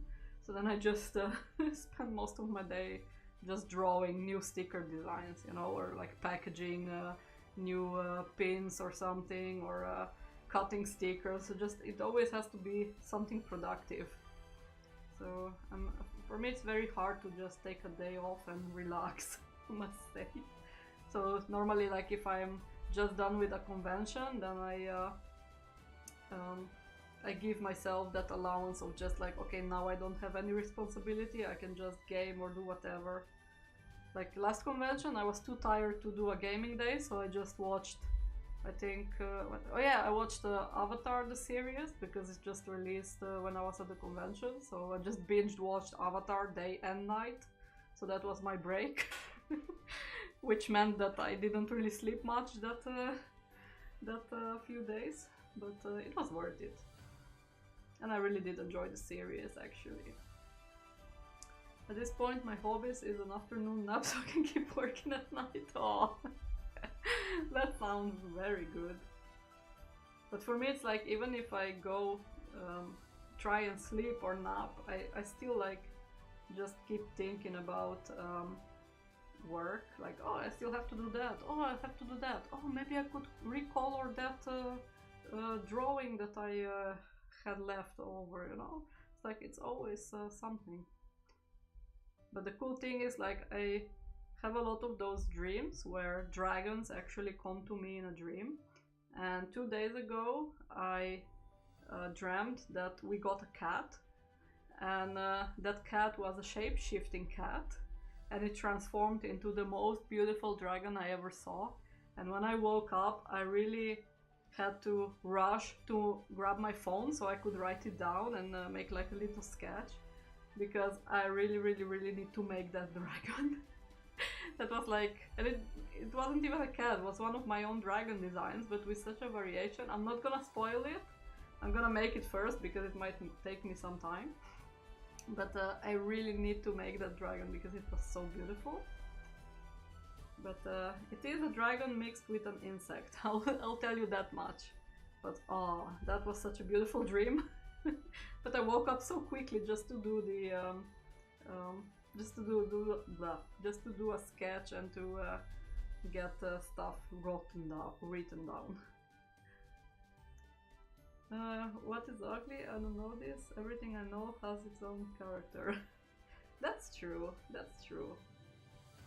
Everything does, and I like that. Having a small business is not wanting to do a 5 to 7, so now we have to do 24/7. Oh, that hits right in the feels, the Nick. That feels right in the feels. Definitely. Like, there is never enough hours in a day. Like, even if I plan everything really good and so, I still run out of time. And I was so happy, like, at the start of the year, even though I had to go home for the funeral and stuff, I still did a lot of convention preparation already beforehand, and then when I came back, I kind of felt like, oh, I'm actually 3 months in front of the plushie stock, so now I don't have to work that hard. And then 2 weeks after, I was swamped again because all that 3 months ahead of time didn't count anymore, you know. So it's like, now I'm working again and I cannot stop. Now I'm always behind. Sorry, I'm about 40 minutes behind in the stream. Had to stop because of the kids. Oh, no worries, no worries. I think you were probably referring to when Caroline said that I make too pretty dragons, so I said that I'm gonna be making some ugly ones to make sure that nobody buys them. I think maybe that's what you're referring to. I'm also sewing now. I still need to make dinner. Oh, I did make dinner, like before when I posted the what do you call it? When I posted the stream thingy, then I just ran and made dinner, and then we ate and watched a couple of shows, and then I came here and started messing up with the camera further, and so then it went all nice. But if not, I would be hungry here on the stream. So we have a little opening. I might need to do a bigger one, just because beans. And I'm gonna I'm gonna turn this one inside out, then I'm gonna collect the beans. Hey, yo! All cute dragons never can have enough cute dragon plushies. Oh, thank you. Yes, so we made like an entire rainbow. They're hiding. Wait, they're hiding. There we go. We made a rainbow. So we have like wee rainbow, and we have this one now that I'm gonna fill with beans. Are you live on YouTube often? I am live every Wednesday, but I am doing it just for my Patreon community, because we do like pattern designing together, or we do like sewing not that often, because normally I just sew during the day and or sew with my worker and stuff. But we were planning to actually do some public live streams on YouTube then, just through the day, turn it on, and you can watch us do stuff in the workroom. So that's something that we wanted to do a long time, but it's always very hard to plan it, because I was mentioning before, like I have to keep the machines running, and that gets very noisy. So probably if we do like a live stream publicly, then we're gonna do without microphone, because that's every time that I need to, or every time that I stream, my machines need to stand still, and sometimes I cannot afford to keep the machines still because they have to keep making stuff. So it's I have to really plan to make more public live streams. But if not, I stream on Patreon like every Wednesday at this time, like I start at 8 o'clock Central European Standard Time, and then I stream until 10, so for 2 hours stream. But dinner in Spain is always around 21 or even later, so I'm still on time. Oh yeah, true, that's true, you eat dinner a little bit later. Let's see. Beans. Yeah, we in Slovenia we eat about 7 or 8 or so. So when I came here I really had to get used to it. So these are my beans. I normally eat dinner at 5 because when I still worked in corporate, then I finished work at 5, and then I always felt kind of hungry because I didn't eat all day. So I went and started eating dinner at 5. So now I just eat at 5 each time, and it also helps my stomach because then I can sleep better. So this is my very professionally made what do you call it? Like funnel, which is a piece of plastic that I don't even know what it was attached to it. Like I think it was like some part of a sticker paper or so, I don't know, like plastic. I just rolled it up, put some tape, and now it's my foldable bin dispenser. So what I do is I put one thingy inside, the plushie, so the smaller one inside. And then what I do is I go here, see the beans are already escaping, and then I scoop the beans, like I literally make a scoop. And then, to help it, because this is moldable, I just hold it and then I just push, like push, push, push, push, and all the beans go in. So this is my very professional bean dispenser. See, all the beans are going in, and then I just massage it to put it in the tail, to put it in the legs and so. There we go, so all the beans are now in, so then I just massage them. And then we go for another scoop, because we have to fill the top half as well. So I'm gonna go, I'm just gonna do it on top of the bean thingy, because I have a feeling, see there, like here on the side, they tend to just go behind the thing, like here you can see them just going. And I keep losing the beans sometimes, so then I just go and do this. And if I have like if I have a long snake and this is not going fast enough, I open up the funnel a bit more, or I take sometimes I take a bit of a bigger stick and then I just keep poking through. So this works very well for snakes. So if I feel snakes or long things, then I just do that. I use a squeeze bottle with the tip cut off. Oh, that's genius. That's genius. Now we will not spill the beans. I'm trying to not spill the beans. So now it gets a bit tricky because I need to fill in the feet before I fill in the rest of the belly. Because if no, it's just gonna keep falling off. So, oh, beans are spilling. So I'm just gonna go and fill in. I haven't thought of a bottle. That's actually a good tip. Thank you. Oh, I just need to find a squeeze bottle. Is that kind of like a baby bottle, or what is it exactly? Or like a plastic, kind of like a milk thingy plastic jug. We shall spill the beans. Come on, Danik, spill the beans. This is always the hardest part, and this is so hard like when I have a snake or so. But that's why what I do is like I even let the beans go a bit out and then I push them in just with this. So this helps as well to just fill in the last part. Then I lose a lot of beans and sometimes I even find them around, but at least my vacuum cleaner is happy then. So I still have like, oh, you don't actually see. I still feel like we can fill in this paw a little bit better. So what I'm gonna do is I'm gonna just go and flip this upwards and just get all the beans from the paws inside the belly.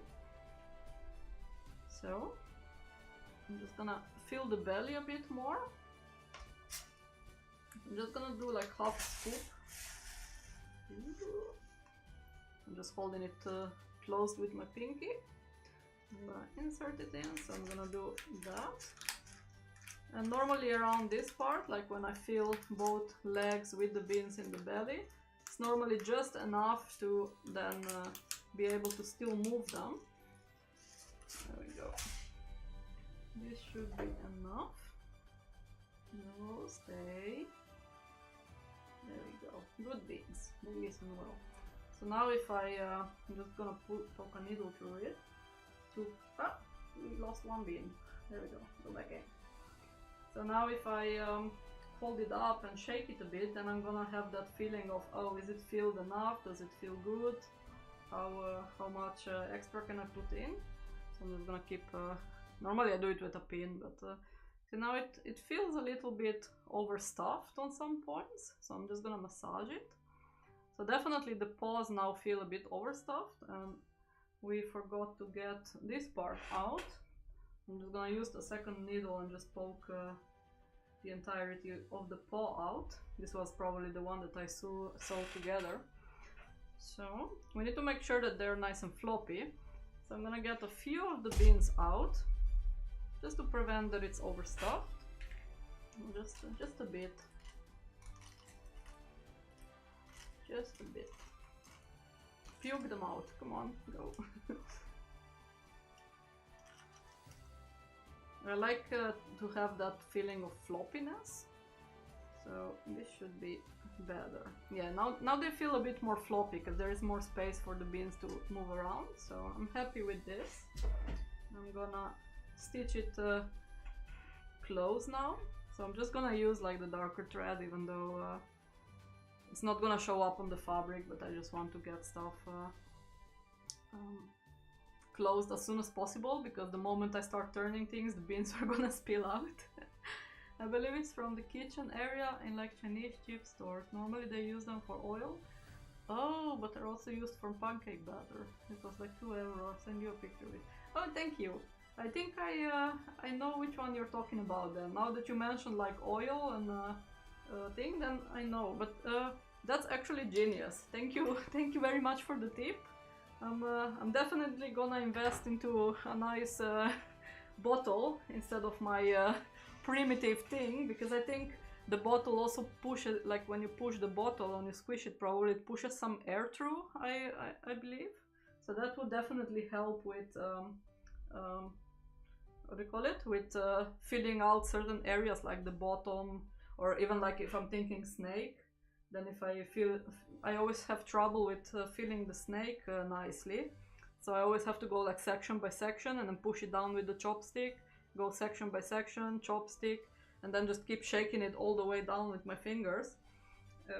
Filling up the snakes is very, very hard, especially like the big ones. I thought they would be easier, that the beans would just fall down, but it's actually harder to do than a smaller snake with beans. So I'm thinking like if you push and squish the bottle, then probably some air comes with it and it pushes the beans further. So that would be actually a genius thing. So I'm excited to try it out. So tomorrow I can go hunting for one of those bottles, because I still have a lot of bean-filled dragons to do. So oh, you're actually not able to see what I'm doing. It's so hard because I'm not used to having a camera to know where I have to position my hand and stuff to still show things. There we go. So you see the ladder stitch is just disappearing before your eyes. So you don't see that I'm using a darker thread for it, which is awesome. So I'm gonna go like three times around. Yes, like it's still not perfect, but it works quite good. If you have a bigger plushies, just cut the tip bigger. I have one for snakes and one for bigger dragons. Yeah, that's really cool. I'm gonna try to do that. That's genius. Thank you. Can you explain me later in Dutch your trick with the knot at the end of your thread? I still don't do knot on a knot on a knot on a knot. Oh, okay. I'm gonna try. It's very hard to do it in Dutch for me, so but I can do it on stream. Like, you mean before I put it into the fabric, or you mean when I just stop sewing it on the fabric? I think you're I think you are talking about the starting knot, right? That's something that I learned from my grandma. I'm gonna show you in a moment, like now that I have to get the new thread. I'm just gonna stitch this one again. See, now it's nice and closed. So I'm just gonna stitch again to make it a little bit more sturdy, to make sure that no beans come out. I'm just gonna check the paw again, because I hand stitched it before, so I'm gonna probably have to go over it again. What I can do, I do have a bit of a larger needle, I believe, so I could show you with a bit thicker thread, so it would show better on the camera. So I stabbed myself. Hopefully no blood. No blood. Lucky. I've been stabbing myself left and right lately. You can really see that I haven't been sewing for a long time. So I'm just gonna make the final knot. So for here, I'm gonna show it like this. The final one is what I do is I go very close to the opening. Dus heel erg dichtbij waar ik net binnen was geweest. So I'm just gonna do double language. So it's just close. Oh, I don't see what I'm doing. So it's just close to the other one. Dus je maakt een loop rondom. It's not collaborating. So let me show you. So you have a loop. Dus je hebt een loop. Die blijft loopen. I'm just gonna keep it. Like every time that I pull it, it just twists. So I'm trying not to get it twisted to show you better, but it just keeps twisting. You twisted your thread a few times on your needle and then pull it down at the end. Oh, okay, yes. I will show you that trick in a moment. So, okay. So this one, you have a loop. You have an loop. I hope that I'm pronouncing it well. En dan ga je gewoon doorheen. 1 keer. 2 keer. So you go just twice to the loop. And now you can just pull it and your knot is secure. And because I'm paranoid and because it's tough with beans, then I do the same thing again. Dus nog een keer hetzelfde ding. Ga ik gewoon onderin in de stof, gewoon een hele kleine stapje. So a very small step, just grabbing the stuff, the fabric. I get a loop. Let me just make it a bit prettier so you can see it nice. There's fluffs going in between. Dus ik heb een loop, so I have a loop. I'm just gonna hold it with my finger so it shows better. And then I go 2 times into the loop with the needle. Dus ik ga gewoon 2 keer door. Dan trekken. So then I pull it. And it disappears into the fabric. And then I just go next to it. I push my needle through. So I always do like 2 times, maybe 3 times if I'm doing like a head to the thingy. Put the needle through, because then all the thread here just disappears under. Then I cut it. So this is loop is loose or loosey in Dutch. Oh yeah, thank you. Dus ik maak een loosje. See, I just get confused with so many languages at the same time because I always translate everything from English, so I just invent my own words in between. So this is then the closed opening, and you're able to see it. That's a great tip. Yeah. Hello, mermaid. Welcome. So let me see if I have a bigger thread. I'm just gonna let Cookie here keep you company. Hi. I'm gonna check if I have a bigger needle. I do. Look at the size of this needle. Like this needle will show you very well how to do things. So I'm gonna just poke it here in Cookie's paw. And let me find the thread. I did put it here before.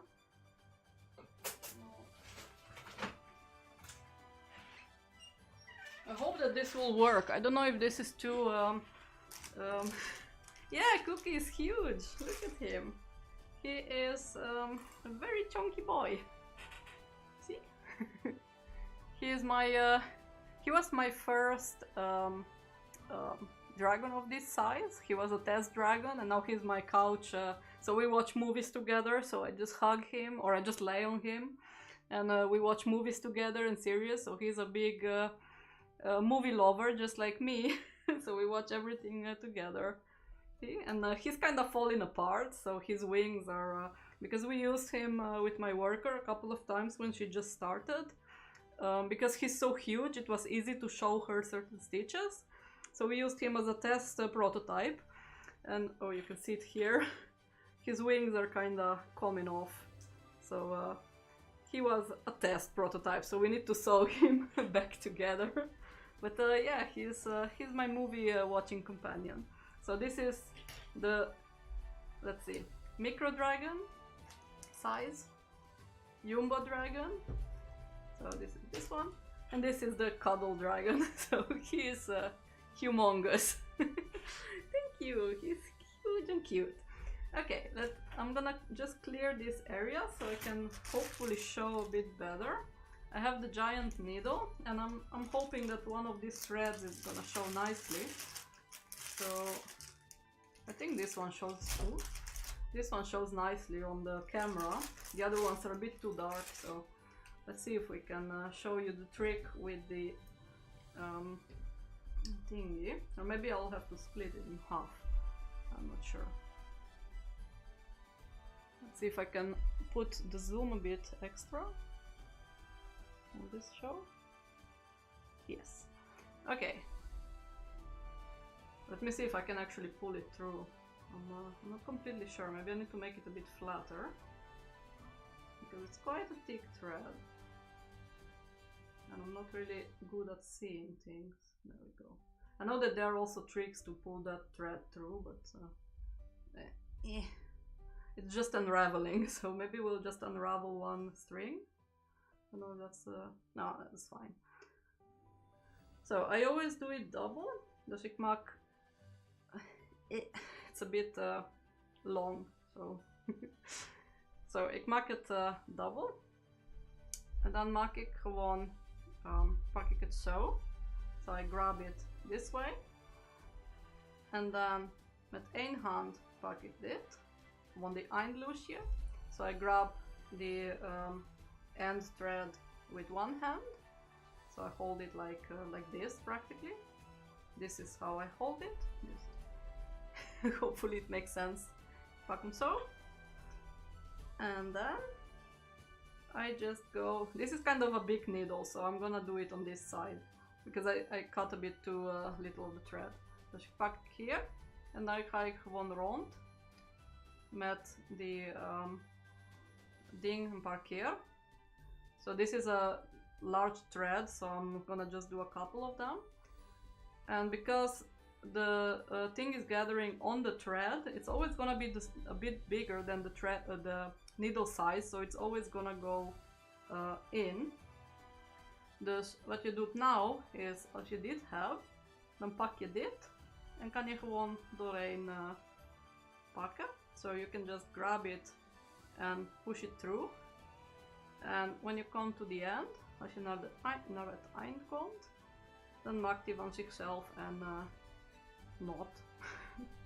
So then you have a very big knot at the end when you push it through. And it's always the bigger size than the needle, because you're using the needle to push it through. So when you go like through the fabric, it's always gonna stop where you need it to stop. Oh, it's a bit chunky. There we go. So it's always gonna stop nicely.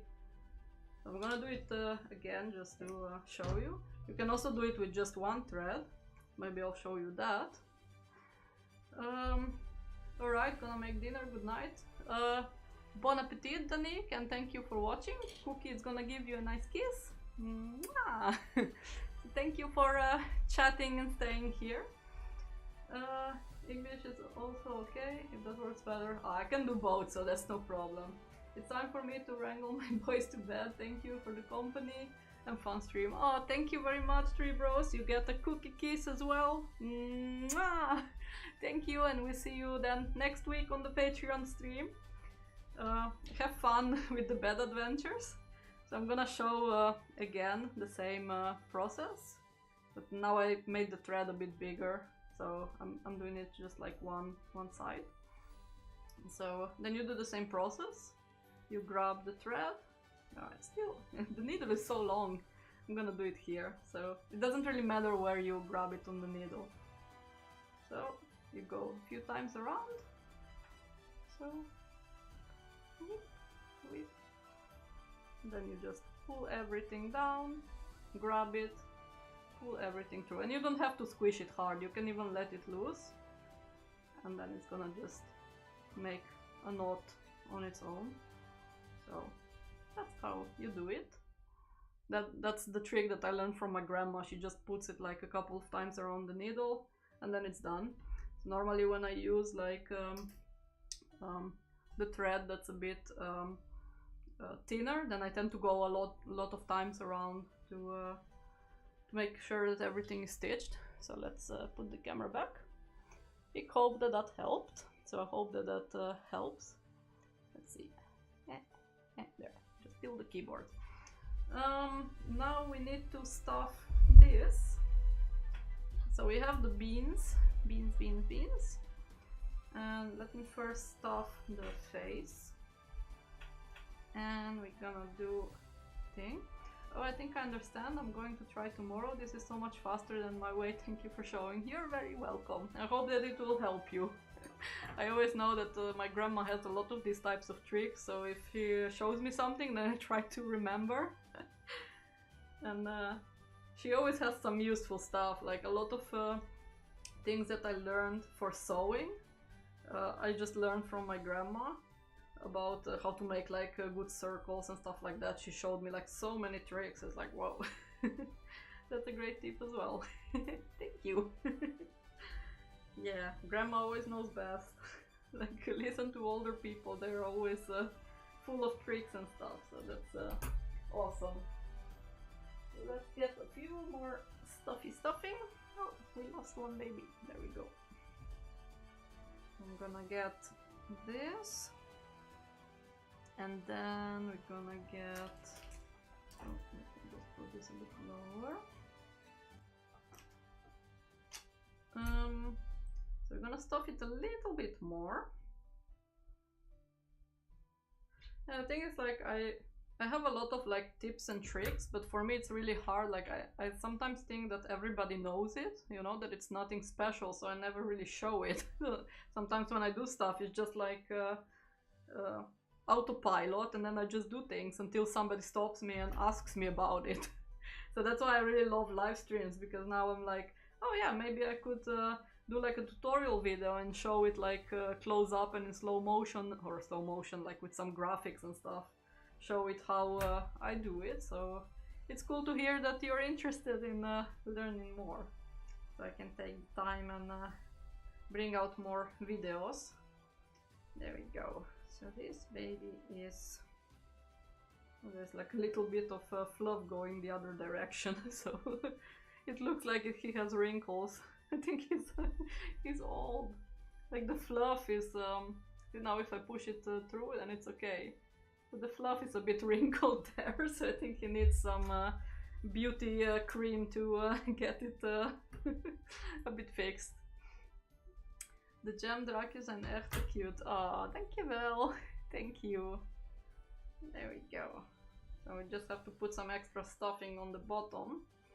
So his wrinkles are gonna be... Maybe I'm gonna do it like with a hair dryer, just get the minky a bit in the right direction, because now it looks really like funny that he has like a little chapped lip over there, which is actually kind of cute.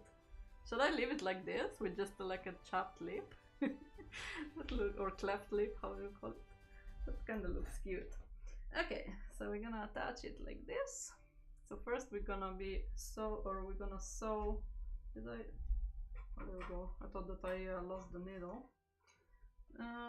Where did I? Oh yeah, the big needle I put there. Okay, I just shouldn't be losing needles. I'm trying silicone scales at the moment for a commission for a silicone mermaid tail. Oh, that's so cool. That's really awesome. So how is it going? The scales? Are they hard to do? They're easy to do? Or is it like a nice challenge? See, I lost the needle again. Spooky. Oh, there we go. That's where my needle is. You can see I've been using my hemostats for stuffing dragons with magnets, so my hemostats became magnetic. And as you can see, they keep stealing my needles. I thought it was poor Cookie here stealing needles. Not that hard, but lots of work. Yeah, definitely. I used to do some 3D printed scales and scaly parts, just to like experiment a bit when I still had the printers, and it was just so much work to get it set up and done that I kinda abandoned the idea. And I prefer the fluffy versions anyways than scales. So, but I can really see how for a mermaid tail, or even like if you make like a dragon or so, it's it works really well. So here's where I did the trick with the thing again. So you already have a knot. So if the knot is not big enough, you can also just go again. So you can just grab the knot, go a few times again. I just was afraid that it wasn't big enough. Then I'm gonna just do in the same spot, then it's gonna be a new knot, double knot. Oh, it actually moved, so I'm gonna just cut that one off. But this one is bigger, so it should stay in the fabric a bit better. So we got that. I'm gonna do the wings first, then we can connect everything with one nice swoop. So let's get this over there. Cookie, put your paws away. There we go. So it can be here. He's just planking on the thingy. Good thing that he's squishy. So he's just, you can see here, he's just watching the dragons so they don't do anything mischievous. So we're gonna do the wings first, closed with the ladder stitch. So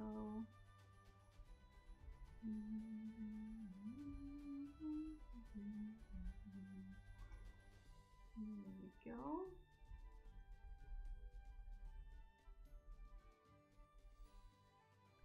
So now today and tomorrow I'm gonna be stitching a lot of dragons. Tomorrow hopefully I'm gonna have enough time to do the photo shoots, and then Friday there's gonna be a shop update, and I think I stabbed myself. Just see if there is blood. No blood. Okay. Just have to make sure that if I stab myself... Oh yeah, there is blood. Okay. I'm gonna just grab a pleister. I have here a very nice medicine or medical thingy. Like, it's not that much of a thingy, it's just a poke, but I don't want anything to go on the plushies. So here is my very nice instructions on how to bandage your finger. So that's like our, I think, I'll just take the normal one. So I'm gonna make a nice thingy, just to make sure that nothing comes on the plushies. I'm just gonna tape like the entire side because I tend to poke myself in that side a lot. There goes my nail, but oh well, still have many stickers left. So, and sometimes like we do this and then we make like little ears on the side. Now I put it a bit weird. We make little ears on the side and then we draw a face, so we make like little kitties. So I'm just putting it all nicely together. So now you're gonna be seeing my finger with a nice weird pleister on it. You have lovely background music. Thank you! That's actually my own music. I commissioned a composer to make music for my dragon. So this is the Dragon Fantasy Adventure music. So I'm just having it on the loop because no copyright issues, because it's my own sound. So yeah, I love it. But I'm glad that you enjoy it.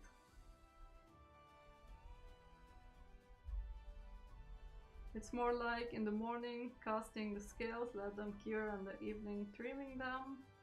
Just push this. As soon as I have enough scales, then I need to make body double of my model and start gluing the scales onto the fabric base. You only can glue silicone with more silicone. Yeah, that's true. Silicone only sticks to silicone, which is a blessing and a curse at the same time. That's cool though, but I can see how it can be time consuming. I only have enough mental patience to do some plushing like this. Even then, like when I have to do embroidery or testing or just sit next to the machine, I get very tired of the same old repetitive work really quickly. So I really have to have that variety of doing 20 things at the same time. And I don't really have the patience anymore to just sit and do one thing. So all the stuff, like, I really love the look of like amigurumi, like the crocheted plushies, or even like the diamond paintings. I really love them, but I don't think I have the ability to sit down and do it patiently. I'm way more, I need more activity for that, if that makes sense. Done trimming for now, so now with making fluffy tails. Oh, that's cute. That's cute. So what color are you making the mermaid tail? Is it purple? Yeah, I'm gonna do just a last knot. And then I'm gonna move over to doing the head. And then we're gonna stitch everything together. Diamond painting is relaxing. Yeah. For me, like, really, if I draw and think of stories at the same time, then I really am able to relax and just enjoy it. But I have to do it on a day that I have no other responsibilities, because if not, I'm not gonna be able to be creative. And I must say that honestly, I sometimes even struggle, because I do like a weekly live stream for Patreon, and we design patterns together or just digitize patterns and so. But after some time, because I do that work already through the day, every day, then I just get tired of it, and then sometimes I really get stuck of not being able to come up with certain detail, or even I'm not happy with the body shape, but I cannot think about a new body shape, you know? So it really helps having like my patrons there to just throw in ideas like, oh, maybe you could do something like this, oh, I really like that area, maybe we can adjust it. So it really gets that feeling of, oh, we are designing something together. So even if I get stuck or just doing the same thing over and over, it still feels new, because I get to just experiment with different things, and that I love. I love just experimenting and designing stuff. Base of the tail will be yellow, and it will have blue, light and dark accent. I need lots of fluffy tails for my boot at Abunai. Oh, that's nice. When is Abunai? I didn't apply. I thought, like, yeah, I'm already doing a lot of the big conventions, and I'm gonna focus on that. I thought Abunai was in August? Was it August? I don't know. I'm gonna have like on what do you call it? On June, I'm gonna have two big conventions after each other that are both 3 days. So like after June, then I'm taking a break until September, because I might go like to certain conventions, but as a helper for somebody else. I'm not gonna be taking my stuff with me, I think. I would love to just be a helper for somebody else. that sounds more relaxing to me than just me being at the convention and having to take care of everything. So it definitely sounds cool. Last weekend of August. Yeah, I thought it was something like that. Yeah, but I think I'll skip it. Maybe next year if I remember to apply. Because there's so many conventions, like they send me emails or they want to invite me over, but I just, either it doesn't fit into my schedule, or I know that I'm gonna be finishing a convention and then I want to keep my space open in case I want to go home or so.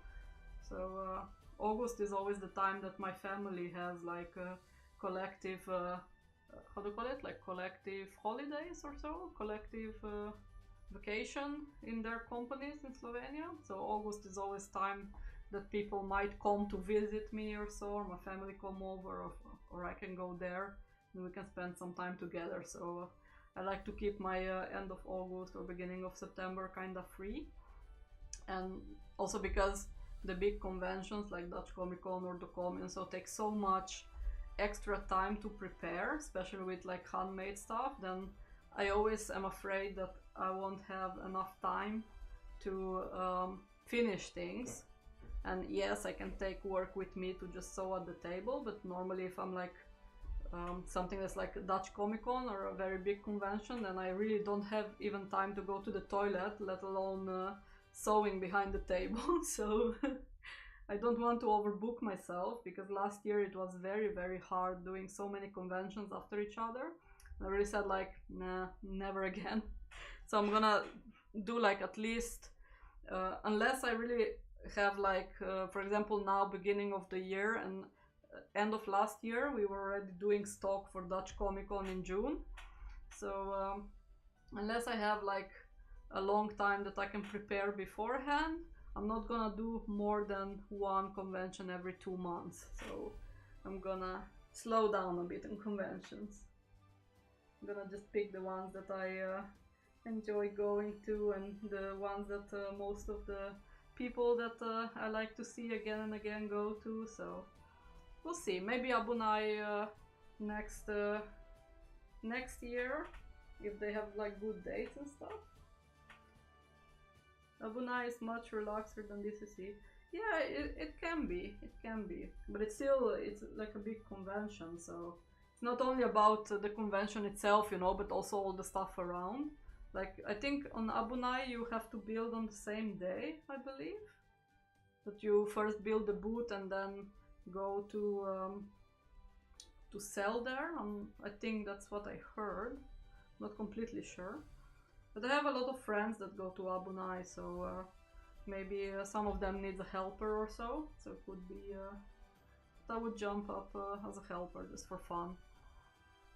And then like if I'm a helper at somebody, then at least I have the time to maybe visit the convention a bit, because normally I'm just behind my table, and if I'm very lucky or if my worker is with me, then I can walk a bit around, film some videos, visit some friends. And if not, I'm just behind my table working and keeping busy. So yeah, we'll see what the future brings. But for now, this year, I want to just book a bit less and do more for my online shop.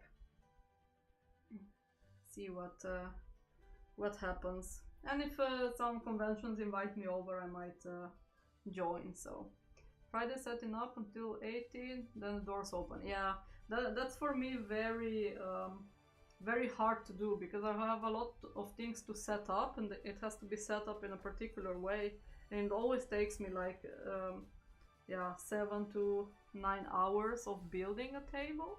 So I don't I'm already like now for Dutch Comic Con, it's this year the first year that it's also adding Friday, so it's Friday, Saturday, Sunday. But on Friday is the same as Abunai. You have time from, I think, maybe 10 or so till 6 to build, and then at 7, I believe at 7 the doors open or something like that. And I cannot do that. Like, for me, I knew that I'm gonna struggle with, so I asked a couple of friends to come over and help me build the table, because I'm not gonna be able to do it on my own. And even then, standing there until 10 o'clock, it's like setting up starts at 10 in the morning. Yeah, for me that's way too little time, especially if I have, like for Dutch Comic Con, I have 2 giant tables, so that's gonna be a lot of setups to do. So and I'm gonna have new displays, so hopefully, because I asked my dad to make me some new displays, so I'm testing some new ideas for setting up the convention table easily and fast. So we'll see what we can do, and we have to get everything over here as well. So we will see. But for now, no plans for Abunai yet. I might take commissions that month or so, because I haven't done that in a while. I was planning to do commissions the entire March. I didn't really get to it because I still have so much work, and now I had some extra administration tasks that I had to do to close down the 2023 year, and taxes season is coming and all that, so it's been a little bit hectic. So now I'm gonna do another knot over here. So I made 3 knots just to make sure that the head stays. So poke it through. So he looks very droopy from this side, but he's gonna be very happy when he stands normally. So there, and he has a nice purple belly, or he or she, I don't know. What would you say? Would this face be like male or female? What kind of name would you give to this little dragon?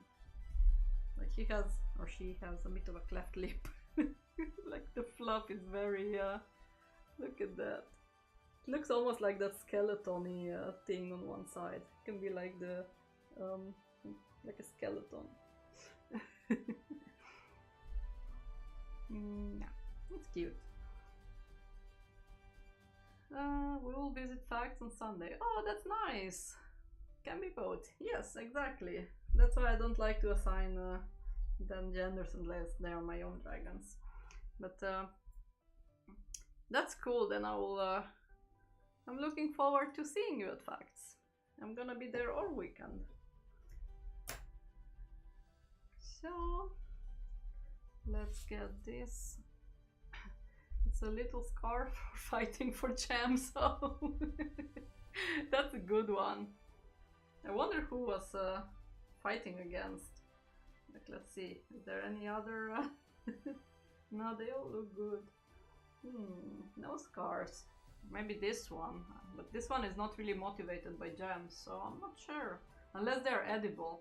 Would they be edible gems? I don't think they are. So definitely not waffle. Now I really wonder who was in this fight. Maybe one of the dragons that I still have to stitch out. Like, yeah, because this poor baby also had like his foot was not completely stitched, so definitely has some battle scars.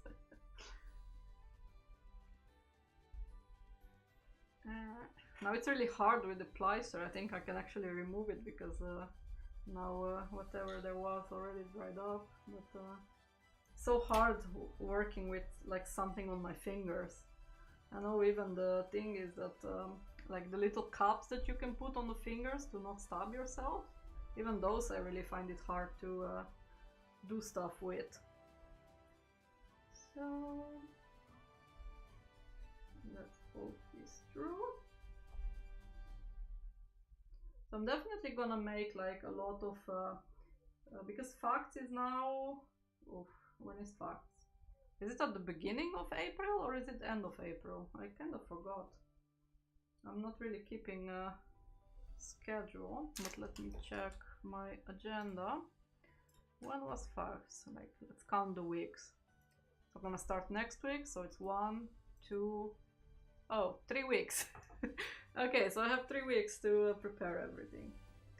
So what I'm gonna do is I'm gonna make some extra gem dragons and mineral dragons for Facts as well. So I'm gonna take them with me, and I'm gonna make a few extra new dragons as well. So I'm gonna keep the collections quite small, but I do have still a lot of, yeah, 7 and 8 April. That's gonna be here so soon.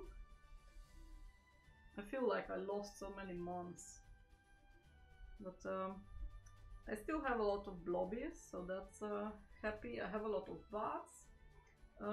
I might not bring sewing kits with me because I'm having a little bit of trouble with my car being too small. So I'm gonna try and keep as compact as possible. I'm gonna have chibis with me. I'm gonna have micro dragons. I'm gonna have bats. I'm gonna have some Pokemon blobs. I'm gonna have a lot of plushy keychains, and I'm gonna bring the gacha machine. But that means that sewing kits don't fit in the car. So I'm gonna skip on the sewing kits. And I think for I'm gonna put sewing kits rather in the web shop. And for Dutch Comic Con, I'm gonna have 2 friends coming extra with the car. So the gacha machine will go into one car and the rest in the other car. So hopefully then I can bring everything with me, because that's gonna be massive table. And then for Dutch Comic Con, if I'm gonna have enough time, I might also do a pre-order, so you can order stuff that is ready in the web shop and I'll bring it with me. So I'm gonna try and do that, or that's the plan at least. I don't know how I'm gonna be with time, but if there's not gonna be enough time to make the stuff, then I might not do pre-orders. I don't know. I'm just gonna try my best. I still need to decide my cosplay. Interesting. I don't know. I'm gonna be a dragon, I think, with my flowery dresses. So I'm gonna be just Dragon's Garden, pretty much. And I have Manu with me, so he's here overseeing us. Like, he really needs to go into the washing machine because he's been through the ringer and back. So he's here watching.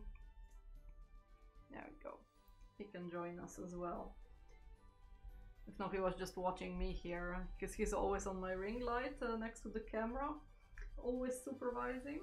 And he of course has to keep the baby dragons in check, because yeah, he's my baby dragons babysitter. So he teaches them a lot of nice things and teaches them to obey and be nice and not be mischievous. Sometimes he fails, so you have dragons like Wafer that is completely mischievous and manages to make other dragons mischievous as well, but for the rest, all of the dragons are kind of well behaved. I need a little Manu. Ah, he's my perfectly imperfect. He was the first dragon. I don't know if you guys know, but he was my first dragon.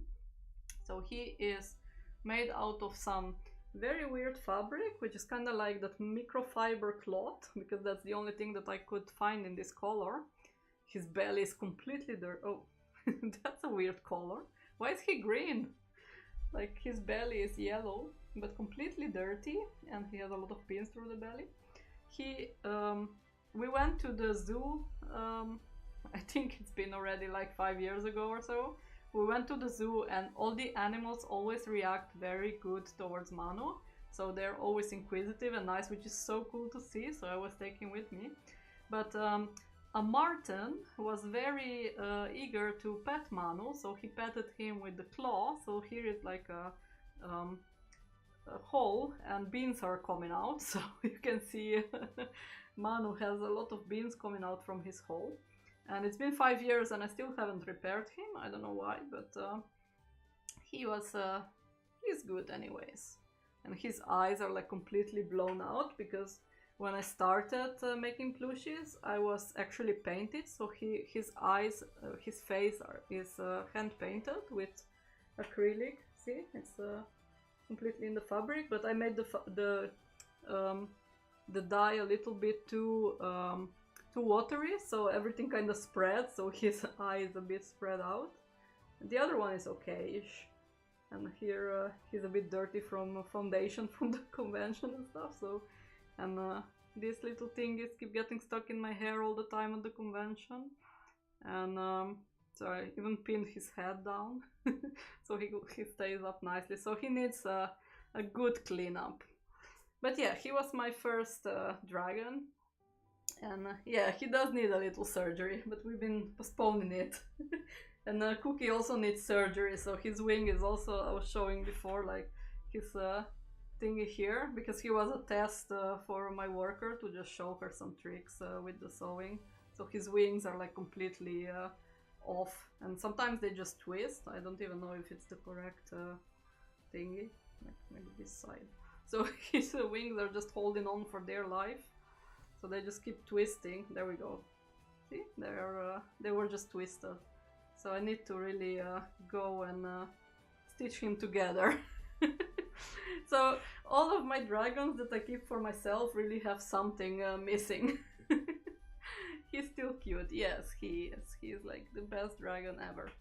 And I really like, he helps keeping my anxiety under control. So if I'm at the convention, I tend to get really overwhelmed really quickly, like from all the noises and from all the things, and I start getting very unwell. So I notice, like, I just, if you see me like stroking Manu or just like holding his paws and poking the beans, or like grabbing like his sides, like poking the beans, you can hear it.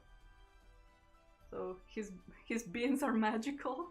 So if you see me doing this at the convention, I'm just holding back a panic attack, but Manu is keeping me nice and calm. So he's helping me a lot. He's being a very good support for me all these years. And he is now, how much was he? Like 2013? He's now almost 11 years old, so he's held up for quite a long time. Cookie is almost wingless. Yeah, Cookie is, well, Cookie is always on the couch, so he technically doesn't really need his wings to fly around. So he can survive waiting a few more months with his current wings. They're still holding on. There we go. So Cookie versus the other one. Look. So this is the size. Micro Dragon, Jumbo Dragon, and Cuddle Dragon. I think, like, if I compare Cookie, I think an entire Jumbo Dragon body can just go... Like, an entire Jumbo Dragon is the entire span of the face, pretty much. That's how big he is. And I think maybe 4 Micro Dragons wide? Let's see. 1, 2, 3... Okay, three Micro Dragons, more or less, just at the eyes. So his face is 3 Micro Dragons wide and 1 Jumbo Dragon wide. So those are the, the measurements. Well, if I put him like this, if I put it like this, then it's 1 Jumbo and 1 Micro Dragon wide. So those are the official measurements. Mega Dragon versus Jumbo Dragon versus Micro Dragon. Yes, but he is the perfect cuddly size, so I just call it a Cuddle Dragon. So that's the Mega Cuddle Dragon. So we're just like, and he's so soft, like he's very, very squishy. So yeah, there we go. We have, let me see. We need to make the rainbow again. There we go, our rainbow gang. So let's do a mineral version of the Jumbo.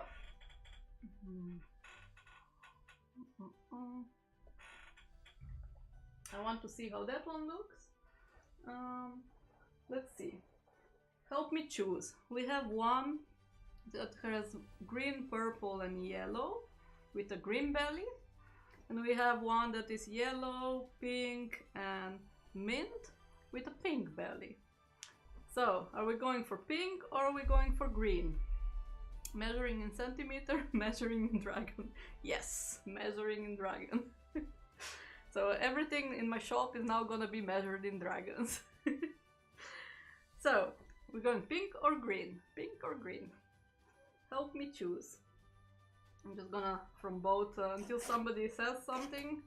Pink belly. Okay, then I grab the right one. So, anybody else for pink? Or are we gonna have a split vote? What are we doing? I'm gonna take the pleister off, I think, because now it's really annoying me. And my nail kinda survived, so that's good too. There are some good stickers. Now I'm just gonna be a bit sticky. Like that. So, luckily I didn't poke myself too hard. So we are going pink. There we go. I was really surprised by how much love for pink dragons there was at the last convention. I did not expect that, because last year I had a lot of pink and everybody wanted blue, and now I made a lot of blue and like brown and other colors and gray, and now all the pinks were gone. I was like, whoa, did I miss something? It's always so hard to predict which colors people will go for. So it was, and a lot of yellow also was sold quite quickly, so I had like a lot of the yellow dragons going. So yeah, it's always a nice surprise whenever there is a new color. Oh, Mano is jumping. Let's put him on this side, or I'm gonna put him just inside my dress, because then if I move down he will fall. So now he's just gonna be watching the stream from here, so he's gonna be supervising. There we go.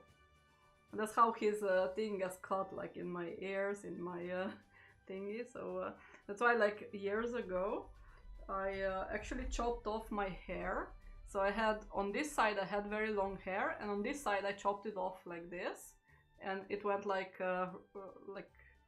more down, and I actually chopped my hair because of Manu. So I really wanted to give Manu the space to be on my shoulder, so I decided to just chop one side of my hair down, and I had then always, like, on this side shorter hair. Now I kind of made it all straight again, because I have my ears up anyways during conventions, but yes, Manu was the reason I chopped my hair off like a few years ago. Most of the time they ask for the stuff you didn't bring. Exactly! Oh, we have one green belly vote! Oh no! Well, we started on the pink, so I'm gonna try and work fast, so we're gonna do the green one after. Then we're not gonna miss anything. So I'm gonna be fast, fast, fast. Get the beans, get everything ready. And this one is darker color as well, so then we're gonna have that. And next one, we're gonna do green. Yeah, try to make like a few different color variations that that kind of fell into my eye, you know.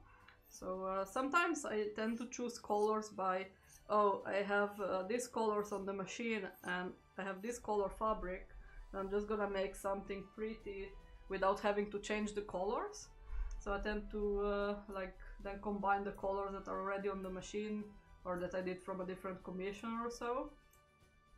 And sometimes I just go like, oh, I really like this fabric combination, let me just try to match the fabric with some thread, you know, and then I just choose it that way. Or sometimes if I even have like a dragon story that I'm working on and that dragon has a particular like detail or colors, then I would just prioritize that and just choose the color based on the dragon's personality. So it's a lot of different color thing, like all the colors that I make, I always think through so hard, sometimes even too hard, because then it I spent more time deciding on colors and thinking of the things than actually sewing and doing stuff. Because I really need to have that story about the dragon around it, so yeah. So this one has, there we go, pink, mint and yellow. So it's a very pastel-y type of combination with the pastel pink belly. So I'm gonna try and make for facts and for the web shop more pink stuff. And we'll see who goes for pink and who goes for green. I'm really curious. Let's get this cut out. I'm gonna cut it from this side because I don't want to cut the fabric through on that side. I'll do it like this. I want to save as much fabric scraps as I can that are bigger, because I can normally still use them. Sometimes it's just hard to look where I'm cutting. So I'm gonna do like this. Oh, see if I can pull a bit more in so you can watch better with me. I think I pulled the camera a bit too far back before. So, but I'm thinking like this camera angle really looks nice, right? You can see everything that I see, and I don't think it's too bad.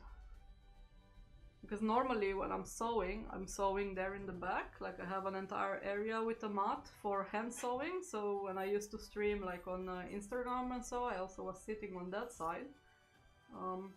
Here is just my computer area, so now because I have the microphone here, I couldn't really sit on the other side because the wire doesn't go that far.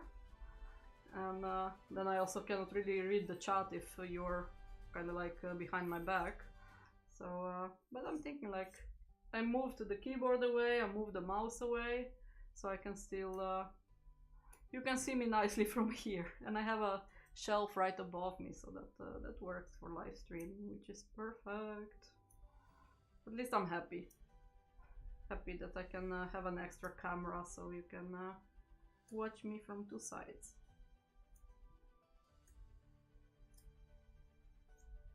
So I'm just gonna make sure to clip a lot. Oops. I'm gonna have to make sure to clip a lot around the corners and stuff, because these dragons tend to be a little bit harder to turn because the embroidery area around is quite dense. So I want to cut some extra, and let's see how it looks when we turn. I'm just gonna do a bit extra here on these sides. So this is all small, so we can. So now I'm just throwing everything into the bin, but I'm still gonna, like, all this stuff I normally just throw away, but all stuff that's still like this I can still reuse, and there's a lot of people that buy fabric scraps from me, so I'm just gonna separate them later when I have the time. So I'm gonna save most of the scraps. Now I'm just piling them up in the same bin, just to keep them all together. And big ones I'm just putting there. So let's turn this baby around and see how it looks. Look all good. Thank you, thank you. Yeah, I'm happy that it's looking so nice. So, ooh. Let's get this.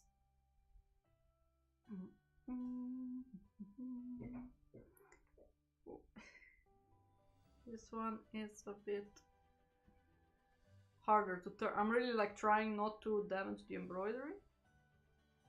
So I didn't do that big of an opening, so it's a bit harder. There we go.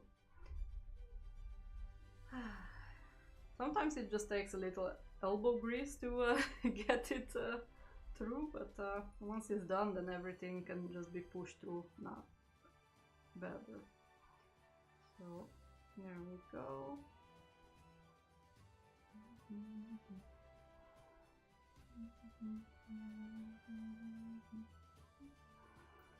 I'm gonna push this horn out. I'm always so paranoid whenever I have such dense embroidery that something will go wrong when I turn it inside out. I used to be very clumsy with the hemostats when I just started, so there was like a lot of embroidery that I just grabbed and yoinked, and it just went completely off grid. So this is how this one looks. It's very colorful. You can see, like, whenever I put maybe a bit of shade, you can see it's a very pale pink. So it's pink, yellow and mint. So that's how this baby looks, with a nice sparkly purple eyes. So this is the mineral dragon and this is the gem dragon. Well, this one has a cleft lip, so so that's the two variations. This one almost looks fluorescent. I don't know what's wrong with that camera colors, but it looks so fluorescent. It looks like it's kind of like that safety vest type of thing. Cute, yeah. So let's get... I'm just gonna try stop eating the stuffing. I'm just gonna make a little bit of space here because I just keep piling stuff up on this side. Need to have some space. So let's go do the belly. Yeah, it really looks fluorescent, like the safety vest fluorescent. But in real life it's not that bad. It's just because like on camera now I have very bright light above me and the camera colors are a bit off. But also the variation of having dark fabric and then those light pastel-y color, it really makes it like glow. Which is cool.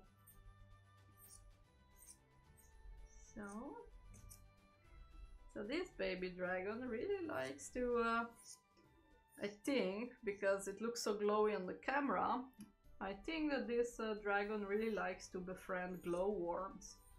I think that's my theory, and glowworms really love hugs. I don't know if you knew that. And they tend to just hug this little dragon a lot and rub off a bit of that glow on the dragon. So I think that might be the reason why this one looks so glowy on the camera. It's all about the glowworms. Looks normal to me, not Floor. Oh, I don't know. Maybe it's just my screen, I don't know. But it looks very like fluorescent type, very bright. At least the stream that I'm looking. I'm not watching the YouTube stream, I'm just watching my own like OBS so I can read the comments. So it's, yeah. So let's clip the fabric and make the incision to turn it and stuff it with beans.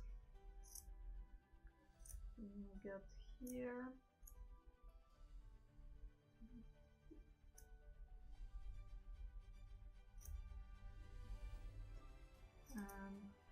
So yeah, I think it's just this baby loves to be around glowworms. That's what I'm thinking. So maybe that's something that I'm gonna rework into the story once I make the listing. This is like where inspiration comes. Whenever I do stuff, then I start thinking about like the reasons why certain things happen, and then I come up with a nice story that I can rework into the listing or into the social media stories and so on. So I find it really fun. Very magical. So let's get him the belly. Or her. Him. I don't know. Oh, the colors are so nice. This one looks more like a bunny. Or like a horse even. Moo? Moo moo. Like a hare. Maybe the hare face. So that's always funny when you twist them around how they look. So let's get the other paw out. And then I like to just push the back paws and the tail. Probably the tail first so it's out of the way. Bonbon! Yeah! So.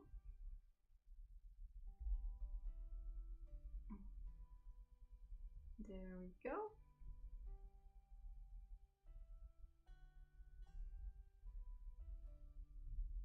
And just push the front paws out.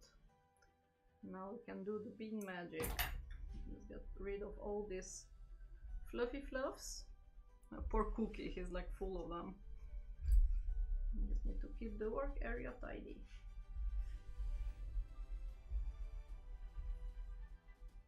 The funny thing is, like, I placed the bin right next to my computer, so my computer is completely fluffed up because the fans are collecting the fluffs.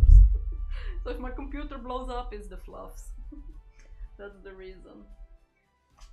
Let's get the beans. So we're gonna do again the same trick. Oh, let's not spill any. We're gonna push this one in. And then we're gonna scoop, scoop, scoop.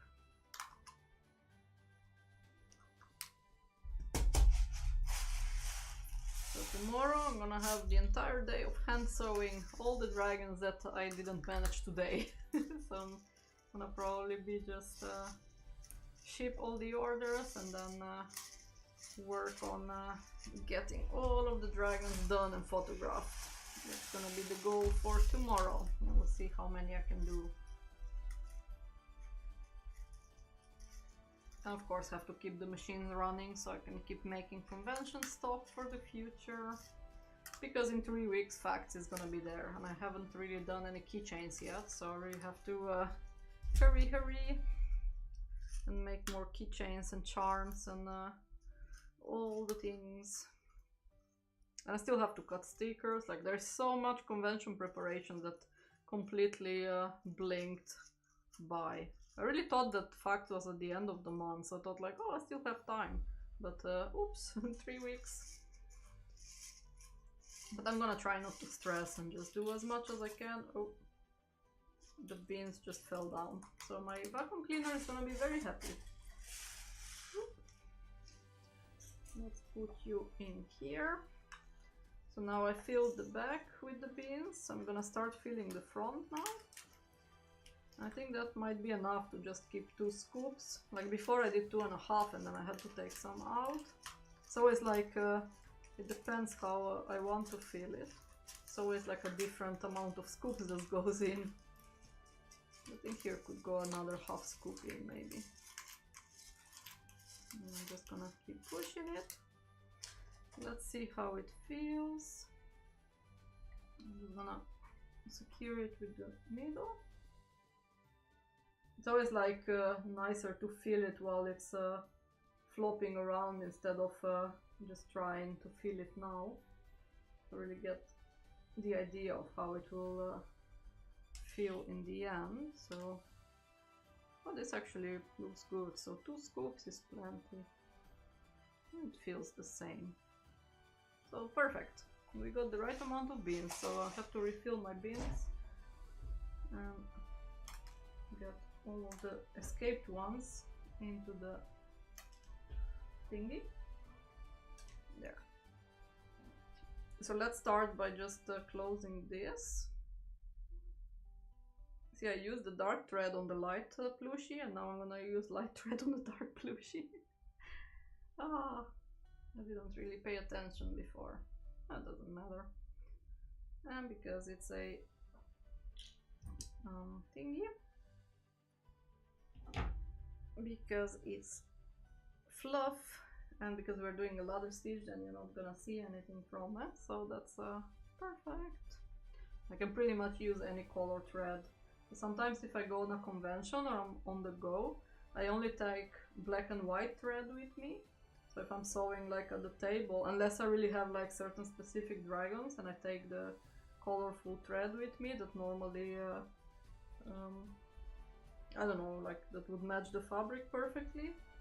And if no, I just take with me on the go black and white, and I can sew everything with that because it's not visible anyways. So yeah, let's push the beans in.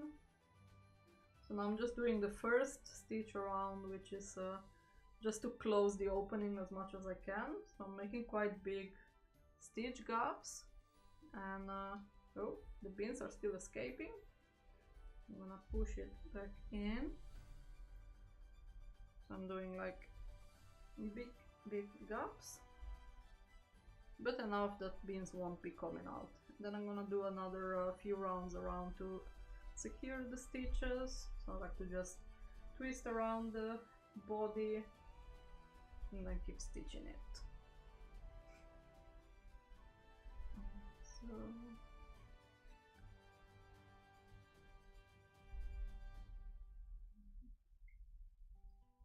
So now you can decide on the next dragon we're gonna do.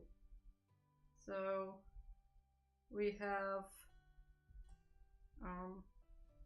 yeah, maybe I can show it like this. So we have, maybe it's not really the exact color representations, but these are the dragon colors. So we have purple, blue, green, yellow, orange or peach, and pink. So you can decide on which color dragon we're gonna make next. So now you have enough time to choose and fight it out. And we're gonna do the next dragon.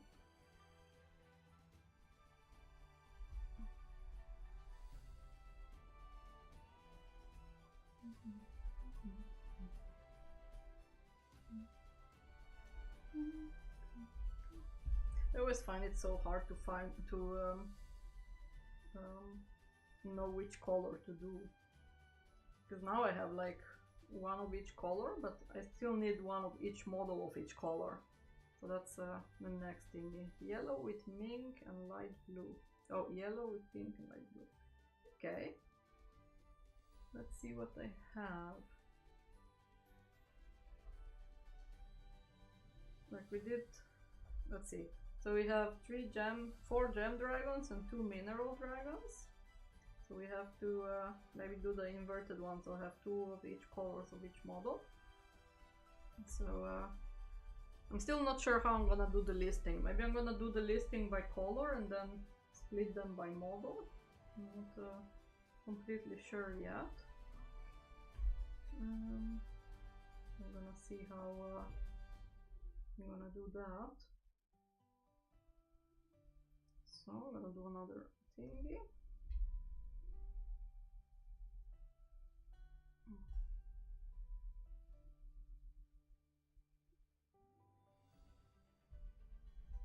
So I'm just gonna check if any beans are escaping, but I think not. No. I thought that I maybe started stitching it too early and there might be a gap left, but nope, I did it perfectly. So no gaps, no escape beans. So I'm just gonna do a bit larger gaps to go to the front. And I'm gonna make the thingy here a knot. I'm gonna go for another knot.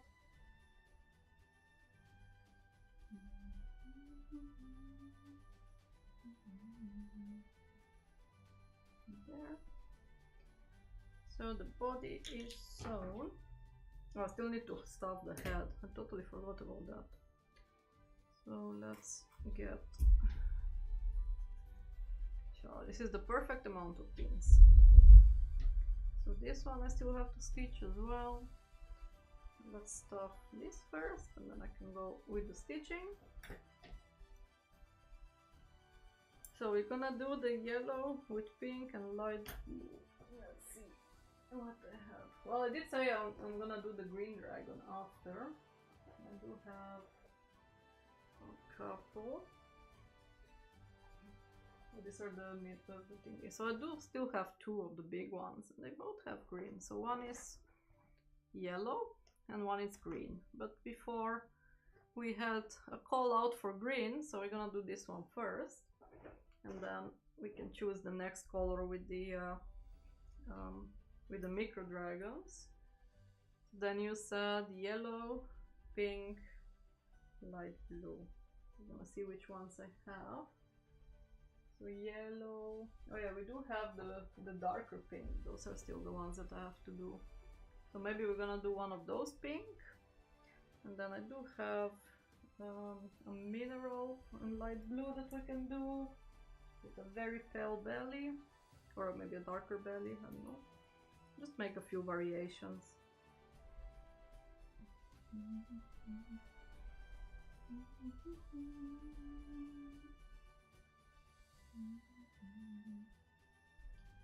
So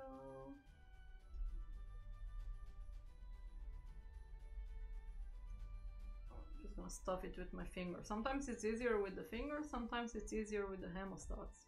I used to have like this feeling before that I would just grab it with the hemostats. I would like fold it around, then I could grab it and it would stay together. But this one is really fluffy and cloud-like, so it really spreads out a bit more, which is for me way harder to work with. And so I'm so used to just rolling the stuffing like this, but this one just falls apart if I do that. So I miss the other fluffy cloud feeling. So we need a little bit more stuffing at the bottom.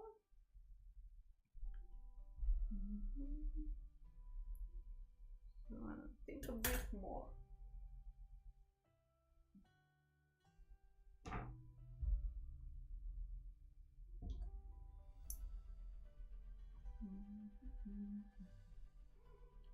There. And I'm keeping like this side horns kind of empty because I think it gives a better effect if they're not too stuffed and stiff. And here also, like, I stuff them only for half to keep the shape, but the rest is just being kinda soft. I might push it just a little bit more up. But then it gets so chunky and it kinda loses the charm of having something fluffy. If I just stuff it too hard, see, it starts kinda wrinkling. So I like to keep it just lightly stuffed whenever possible. And then the face and so just go all out. Just a little bit on the chin area. This will keep it nicely in shape. And now we can just stitch it off.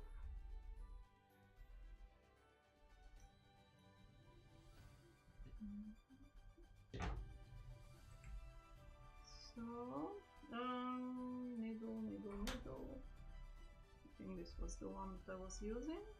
I just have to check, like, because some needles, oh, this is my old needle. You can really see like how I bend needles. Like this one is new, and that one is bent. This one is half new. So I really go and sometimes they really get like this. I have another needle that I have in my other sewing kit that is completely bent, like completely, and just me from what do you call it, from holding it with the nails and stuff, or with the fingers like this, or just pulling it through like this. And I do have curved needle as well, like the ones that are like for leather and stuff, but I don't find it that nice to sew with, and they're kind of thick as well, so then I'm not too fan of completely bent needles. I just like to bend them myself. The needle I'm sewing with now is very bendy. Yeah, they tend to get really bendy, and I noticed that they get, with Minky at least, they get dull quite quickly. So I changed I changed them a lot. So anytime that I feel like that it's not really pushing through the fabric easier anymore, then I just throw it out and get a new one. And I really love the long ones. Like I used to sew with the very short ones at start, like the ones that are like this short and so, and I found it fantastic. But sadly my hands don't really do well with what do you call it?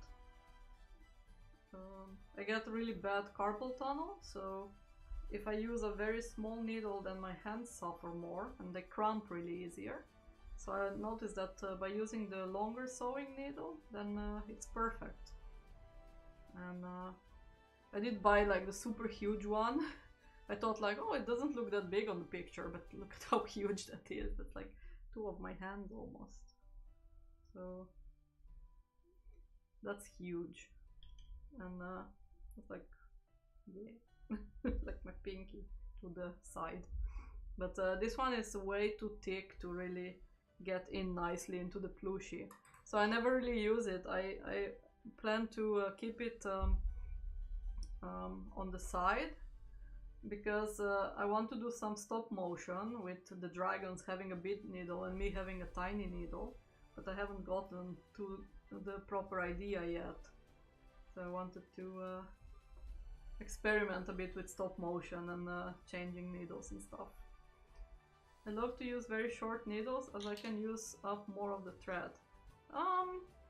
I don't completely agree with that, because even with this one, like if my thread just snaps here, then I just do the thread double through, or if the thread is like, let's say this tiny, then I would push the, like I would take it off the needle, I would push the needle through like this, and then I would just rethread it just from here and make the knot and go and just go in and out. So it takes extra time because I need to push the needle in and out and cut the thread, but I try to use as much of it as I can.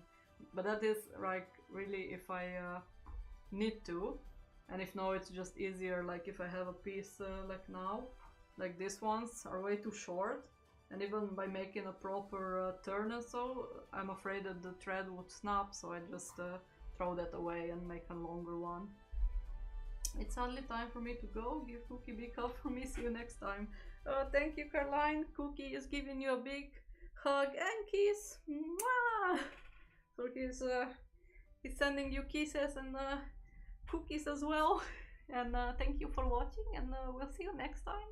Hopefully next convention or online. So yeah, I'm gonna try and do a few extra streams. Maybe I could just like commit to doing one extra stream a month or so, just public. But yeah, we'll see how it is with time.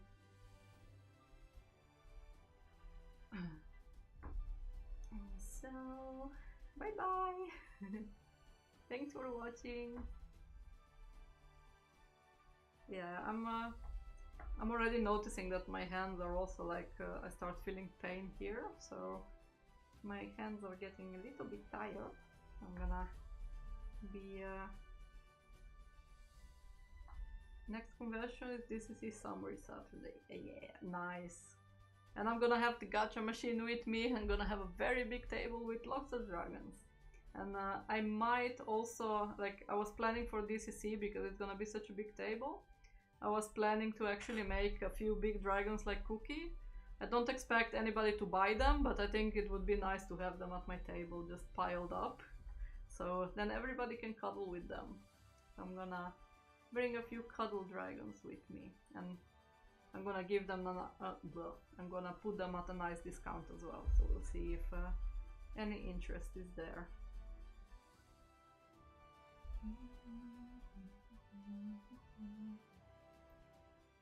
So I was even debating like taking Cookie with me, at least to keep him in the hotel or so. But I think my car is too small for so many dragons. So I need to either buy a new car or rent a car. So now just Micro Dragons and Manu come with me. Cookie is just at home waiting for me for when I finish the convention and we can watch movies together and game. So Cookie is just waiting for me at home. So we're gonna position the stitch here. Ooh. Now it's getting a bit harder to push through because I really like went ham on getting that seam closed. So now it's a bit thick over there. So I'm gonna push this one through. Oh, this one looks so cute. I love the colors of this one. I thought that I'm gonna love more this one because it has my colors, but this one is really cute. I like the contrast. So let's push this through.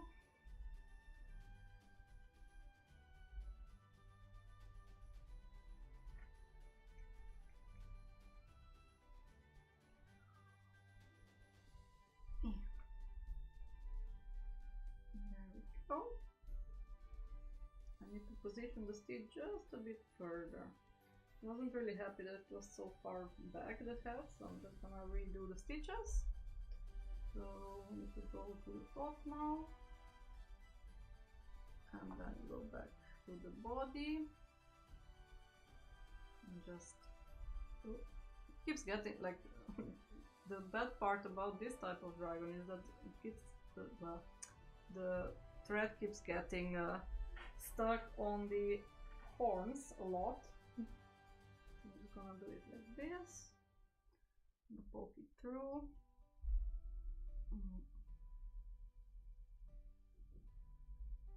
There we go.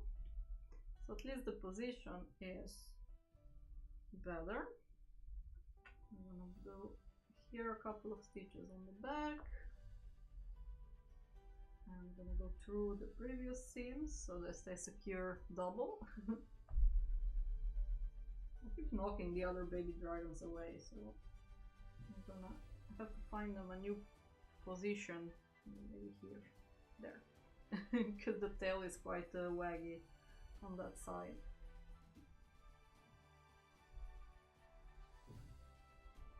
So we are going back to the front. I need to bring it a little bit more to the front again. And stitch here.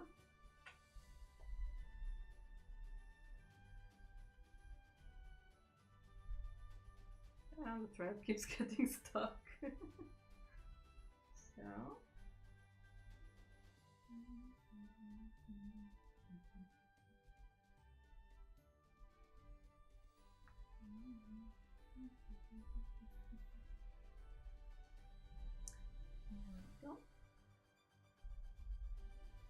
So how long do you still have to work today to finish the Skelly project?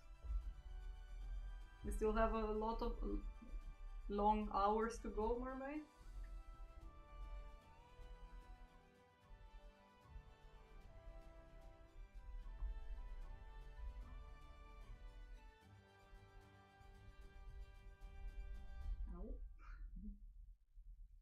Stabbed myself again, but luckily no blood, so... It's always like those inopportune movements that I do. I always manage to grab myself with just the tip of the needle. And that's like the most painful thing, like even if sometimes I tend to just poke myself under the nail, and that's so painful. I'm happy today is kinda keeping it to a minimum. But yeah, my dragons are made with blood, sweat and tears. Literally sometimes.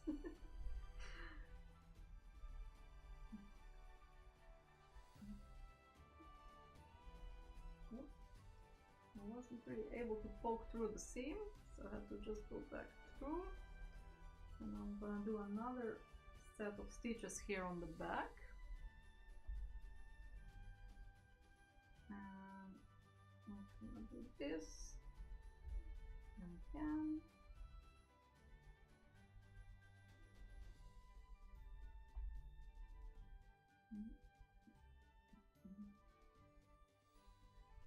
So I'm gonna do another knot a little bit closer. And then I'm gonna take a sip of my water.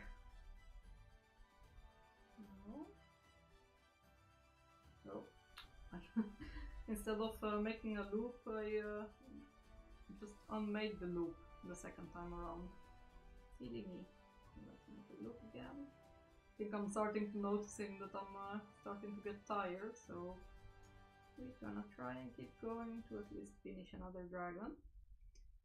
Because it would be nice to have the green one as well.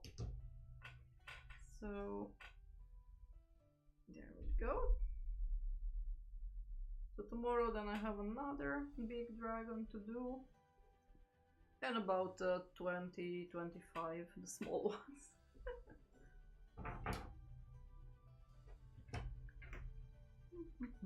I say that I'll take a sip of water, so I'll do that right after doing the needle trick. I say that I'm gonna do something and I forget about it so quickly.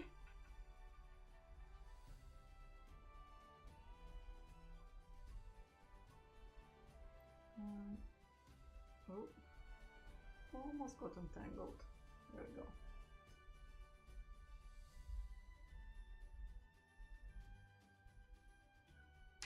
Ooh. So this one, the knot went a little bit weird. See, it started getting a bit spread out. So then I just pull these two threads as much as I can. And sometimes, like, there was a little loop on this area. You can see there's a little loop where the other string should be.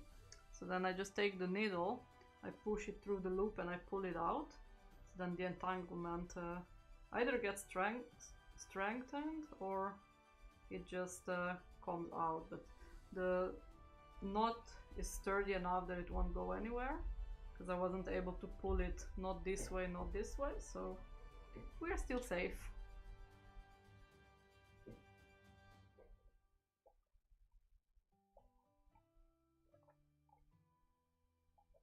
I'm surprised that my drink is not full of fluffs and stuffs and stuff. Like for Cookie, he's completely full of fluffs. So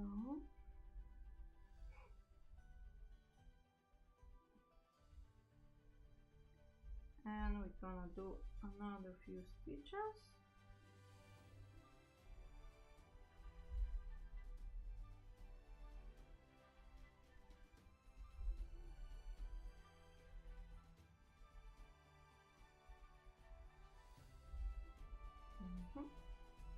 There we go. So for this shop update, I'm gonna also try and do something new. I must admit that the gem dragons were already part of the mystery boxes of my Patreon from January. So those were the micro dragon mystery boxes that they received in different colors. And I did write a little story, which you actually seen in the posts for the few days that I've been posting, like about the gem dragons and the mineral dragons. But there is actually an entire story page with pictures about the dragons. So I'm excited that everybody that orders a gem or a mineral dragon from this shop release, I'm gonna include one of that story pages as well. So that's it's gonna be a nice addition. So I'm very happy.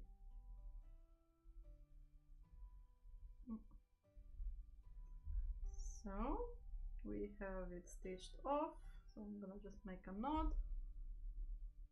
Oh, it's really hard because now the thread is so dark that I can't really see what I'm doing.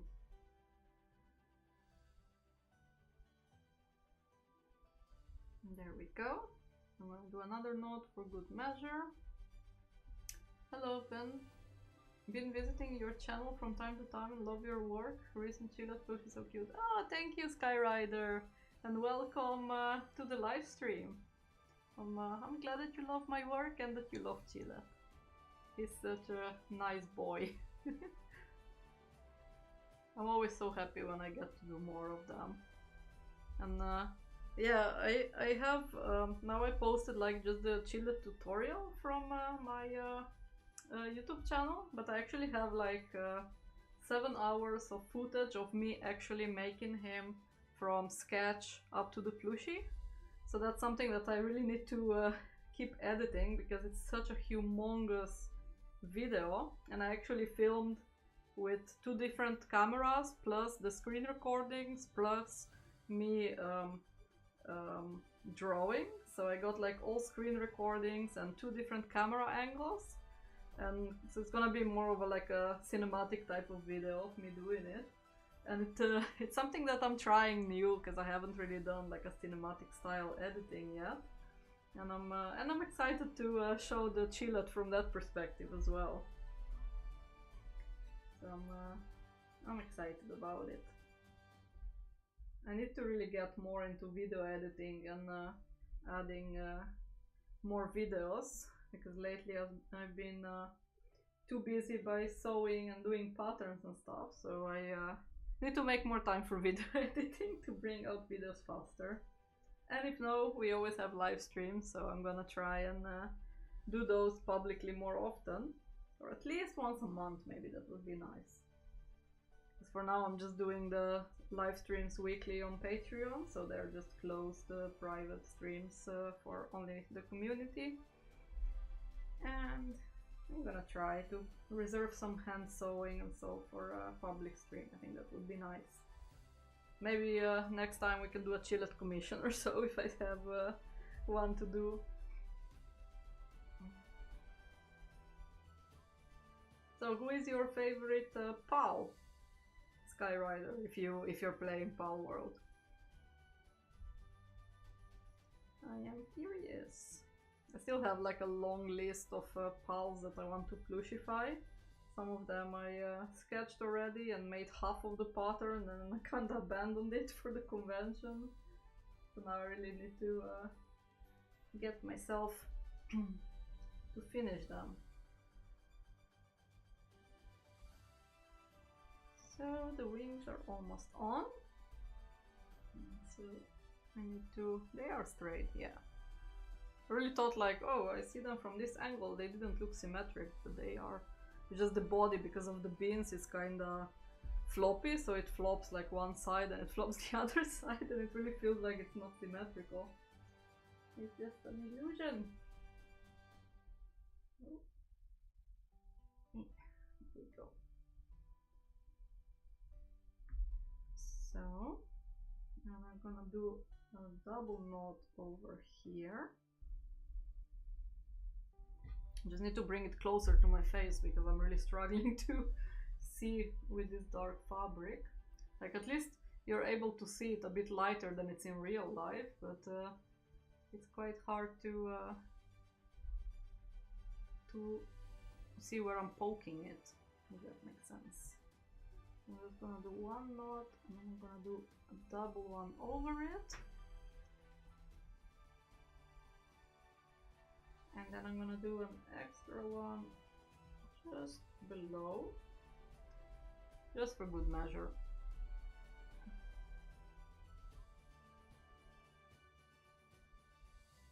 There. So this is the second big finished dragon. So we have 1 mineral and 1 gem dragon. And I actually like the mineral color so much. It's so pretty. So Cookie is also happy he has another new friend. So there we go. So now we're gonna do the green one, because I promised before. And I'm gonna start building more and more of the army. Let's see if we can... there, now they can happily look at the camera, this poor one with the cleft lip. So let's go and do the green one. This is the green one. And there we go. So I'm just gonna remove the stabilizer from the wings first.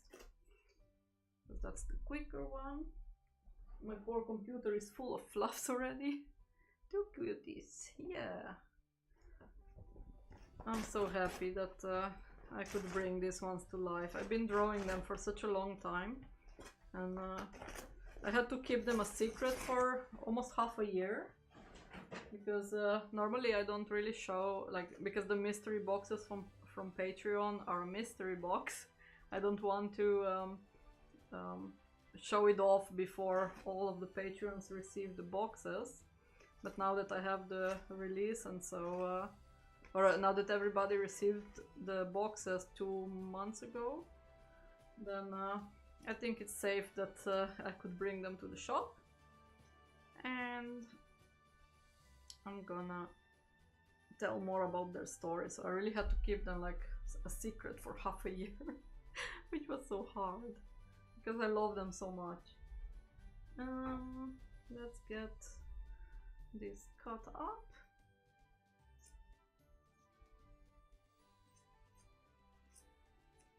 There. I'm gonna do this really quickly.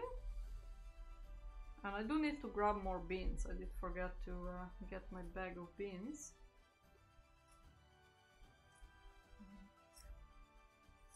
Because I don't think that whatever beans I had are enough.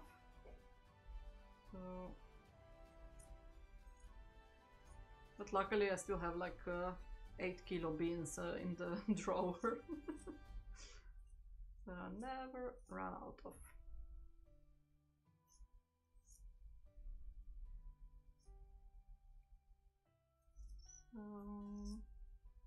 So this one is also like a darker color, like the mineral one. This is also a mineral dragon, is it? Yeah. So we're gonna have 2 darker mineral dragons. I kind of like the variation with the green and what do you call it? The dark and the green. It looks very nice. Contrary to what a lot of people think, green is actually my favorite color. So not purple, even though I have purple hair, and well, now it's a little bit blue because I didn't do anything with it, so it's kind of washed out and then it's blue. But even though I have purple hair and I do a lot of like stuff with purple and so, green, like this color green, like Manu green, is still my favorite color. I think this is like a lime green or so, I'm not sure. At least I know that this one is lime. Manu is a little bit lighter, like a pastel lime, something like that. So I did cut everything. Still a bit. Yeah, I did cut everything. So let's get this one flipped.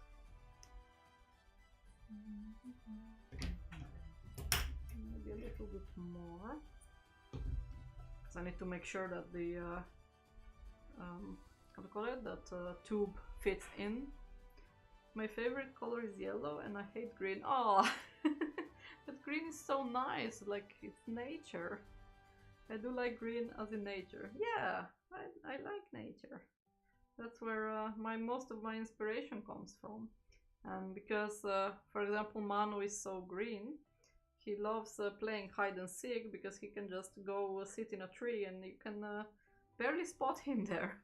So he likes to hide around the trees, and he loves befriending animals. Like a lot of animals, especially in zoos and stuff, react really really well. Like they're so curious about him. They always come and like nuzzle him and or poke him and stuff. So it's so cool to see. And the what do you call it?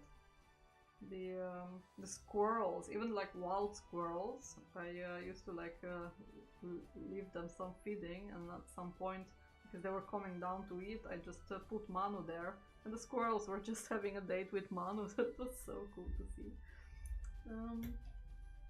I have here like when I was stitching things, I had to open up all the stitches and then stitch the fabric again because it misaligned. So I have a couple of like extra stitches to plug on the fabric itself, but it was just like here around the elbow.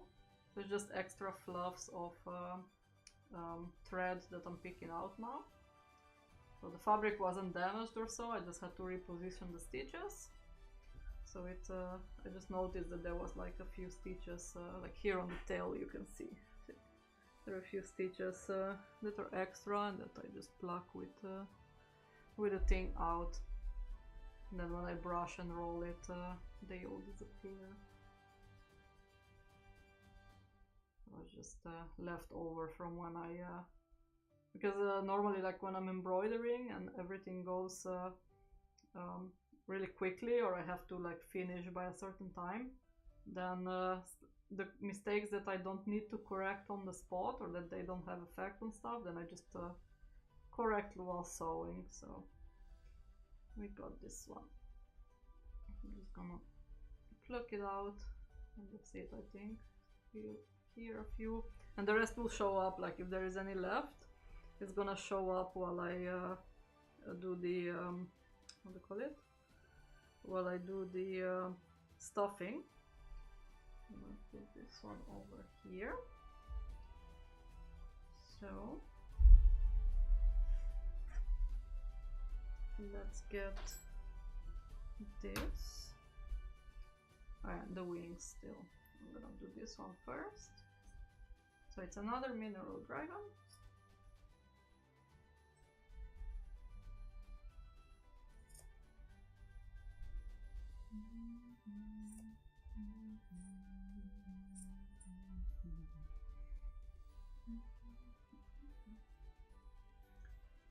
There. I'm just gonna try and go around first a bit roughly, and then normally, because this is such a big dragon, even if I don't go completely close to the outline, even though if I make sure that I clip the corners and stuff nicely, then it won't make much difference if I cut fine or not. So I'm just doing it a bit roughly and then making sure that my corner clipping is on point, because that's what is gonna save the plushie. So I'm just going through. Like you can see that there's still a lot of fabric left on. So I'm gonna clip this edges. I think Cookie wants to be on the big screen. I can see his hair, yeah. His foot. Yeah, I think he just wants to there. Hello. And then I can just use him as a hand rest. Looks a bit funny on the other camera though. It kind of looks like Cookie though. I can just knead him. He's just always so happy, like even if we watch a horror movie, he's always happy. It doesn't matter what kind of movie, he will love it. So he's always excited to watch movies with me. There. Now we're gonna make him even more fluffy. Nah, let's roll the poor guy. He deserves a nice clean look. He deserves a nice clean existence. There, all those fluffs. So he just comes for kisses and hugs, and for the rest he's just supervising my every live stream every week. So he's just sitting here with me and chilling like this. He loves it, you can see. Any attention is good attention. Yeah, he really loves to play bongos. He's like a bongo cat, like. He's kind of like a cat actually, so he's just lazy, being on the couch, always happy, watching movies, just playing bongos. And of course he loves cookies. So I need to always make sure that whenever I watch a movie or so, and if I have like popcorn or anything, I need to make sure that I bring an extra bowl of just cookie dough or cookies for Cookie. So cookies for Cookie.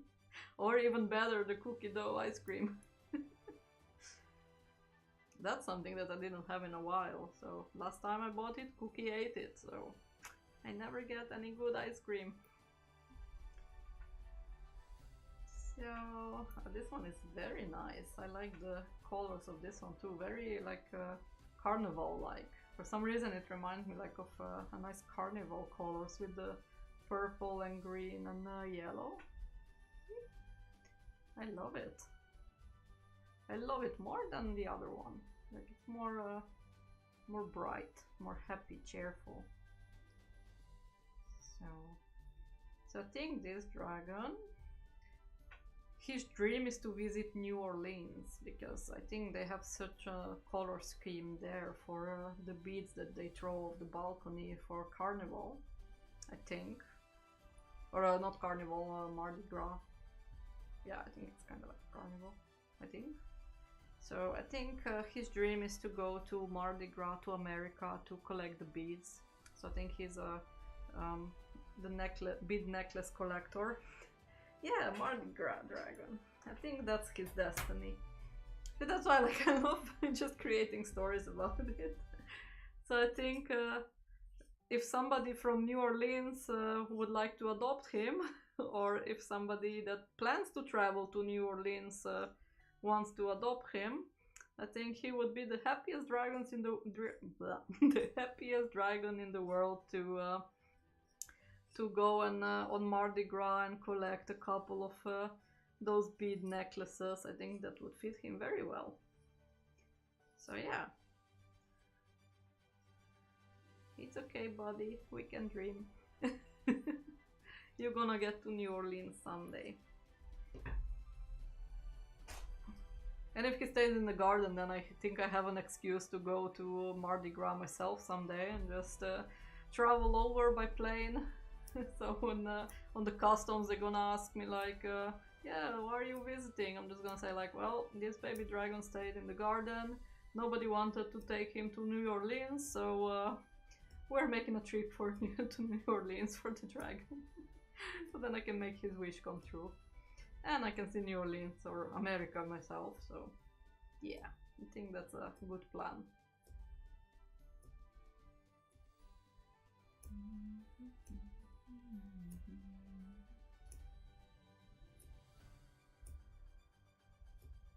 If the yellow was orange, it was a Halloween dragon. Yeah, I did try to not go too much into the Halloween colors.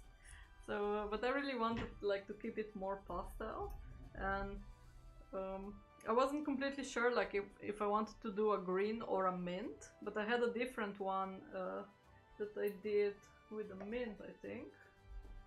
Yeah, this one was purple, mint and yellow. So then I thought like, oh, then I'm just gonna use the green one for this one, and I think I did a good call because he looks stunning in the dark or in the more bright green. So yeah. So now we have a nice story of how he wants to travel to New Orleans, so it makes it double the fun. I wonder what the other dragon would want to do. Like that one is more minty, and his belly is yellow. So he's a yellow belly dragon, like a banana yellow belly. So I think we're gonna make that one as well, or at least cut him out. And then I'm probably gonna take some rest because I'm noticing that my hands are starting to cramp up, and I'm starting to get a little bit tired after almost 4 hours of streaming. So I think I need a good night rest because tomorrow I need to stream. I need to sew a bit more. So let's get some. Let me get some beans first. Whee! I have an entire bag of beans. And I just need to refill my box. My keyboard is all fluffy, so that's gonna be very fun to clean tomorrow. Let's get the beans into the bin. Yeah, I really need to get me that bottle that the Nick was mentioning.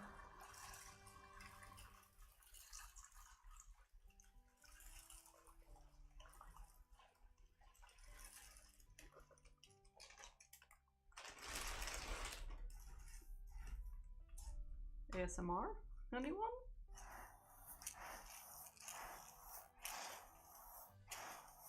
I hope that sounds good. It sounds very good in real life, so let's just roll this one a bit.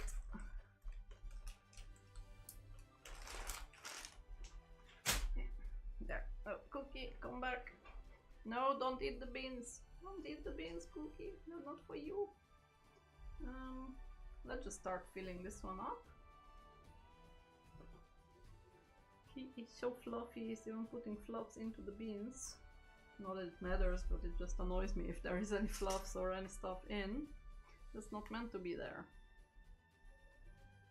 So, let's put 2 nice full scoops.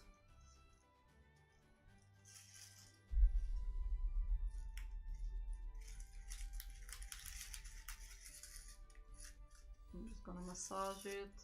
Normally, like when I start massaging it, then it goes in on its own, so that's great. I don't really have to squeeze and push too much. That's mostly towards the start. Now it can still run down freely. So, everything came back. Let's do another scoop. So that's about 170, 180, almost 200 grams of beans in each dragon. So they're quite, not too heavy, but good enough weight to just cuddle with and ooh, that kind of failed. So yeah, they're a nice enough way to just cuddle with or just keep it on you as a nice calming down effect.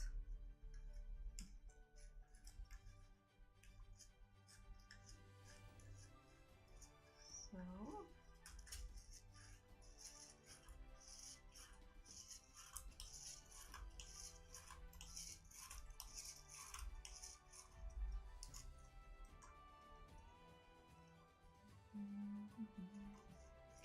I think this is 2 scoops, so this was enough. Yeah, that feels good. Just a bit more in the tail. Don't want the tail to be empty. And here, yeah, it feels good. Maybe just a tad bit more into the center.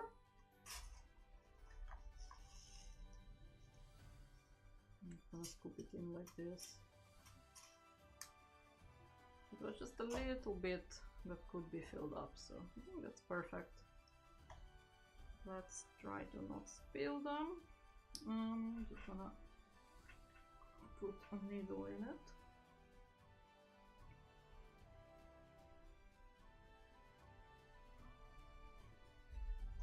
So,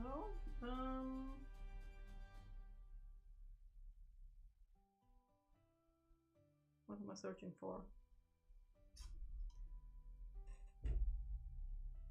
Oh, my needle. Yeah, my brain is not braining anymore, so I think that's a good sign to go to bed soon.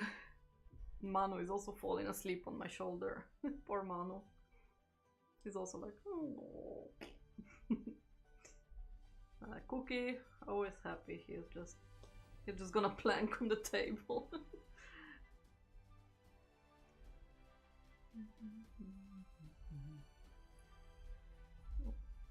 Just have to check for something.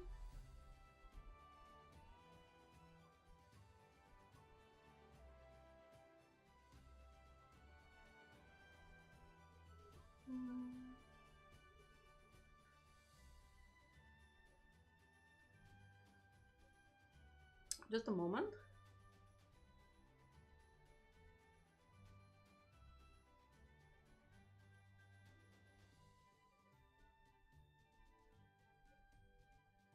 Somebody had to come pick something up, and I forgot that I didn't hear any bell, and then I remembered, like, yeah, my boyfriend has a what do you call it, like headphones on, and but I didn't hear any bells. I was like, hey, somebody had to come, but I just checked, and they had some car trouble, so they come tomorrow. I think like, oh, okay. If not, it would be horrible if they would be in front of the door waiting before, and nothing would have been picked up. So yeah. For some reason I remember it like 3 hours later, so yay. So I think what I'm gonna do is I'm just gonna stitch this this belly, and then I'm gonna stop the stream there and just go to sleep, and tomorrow wake up with a fresh look on things and keep sewing.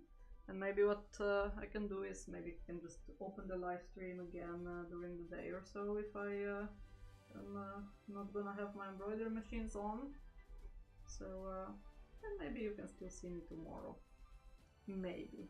I'm not gonna make any promises, but if time will allow, then we'll see. Because probably I'm just gonna be sewing dragons, and each one that I just finished sewing I will do a photo shoot. So it could be that I'm gonna be just walking between the two rooms, and yeah. I'm just gonna stitch this enough that the beans won't fall out. Oh, I'm already feeling tired, let's simply did.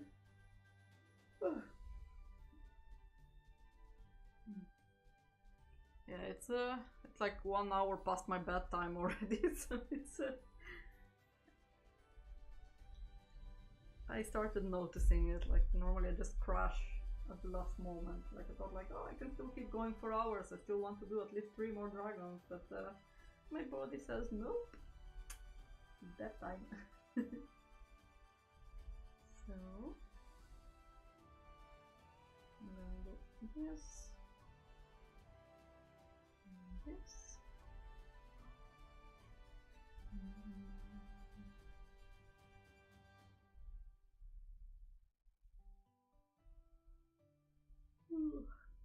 Yeah, now I'm really starting to get that yawning attacks. Manu is already falling asleep on my shoulder as well. Like I just corrected him and he's again like, oh. So yeah, I think it's a good time to wrap it up. We did 1, 2, 3, 4, 5 dragons, so that's kind of way too little, but I think I can just make up for it tomorrow. I start sewing very early and then just sew through the day, then should be good.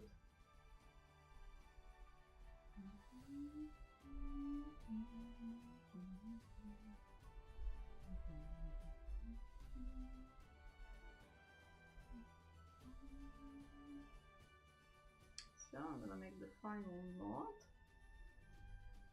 And now the knot is gone, or then the thread is a little bit lower, so then I just put the needle the other way through. Even though it's a long needle, it still goes just right through it. I'm gonna do another one right here. So now it's just long enough to go through. See how the needle is stuck. I can still bend it a bit to go through, but if I do another one, maybe it won't be enough anymore. See, I can barely really stretch it. So what I do is then just push the needle through, and I'm just gonna put it a bit closer so you can see. So I cannot push the needle through anymore, so it's stuck. So what I'm gonna do is I'm gonna cut it, and now I can just pull it, and because I need to hide this thread, I'll push the needle through. So now it's already out on the other side here. So push the needle through, and then when I come close to this area where the thread is, it's a bit twirling because of the beans. Let me just put it back in. So then I'm gonna just rethread it.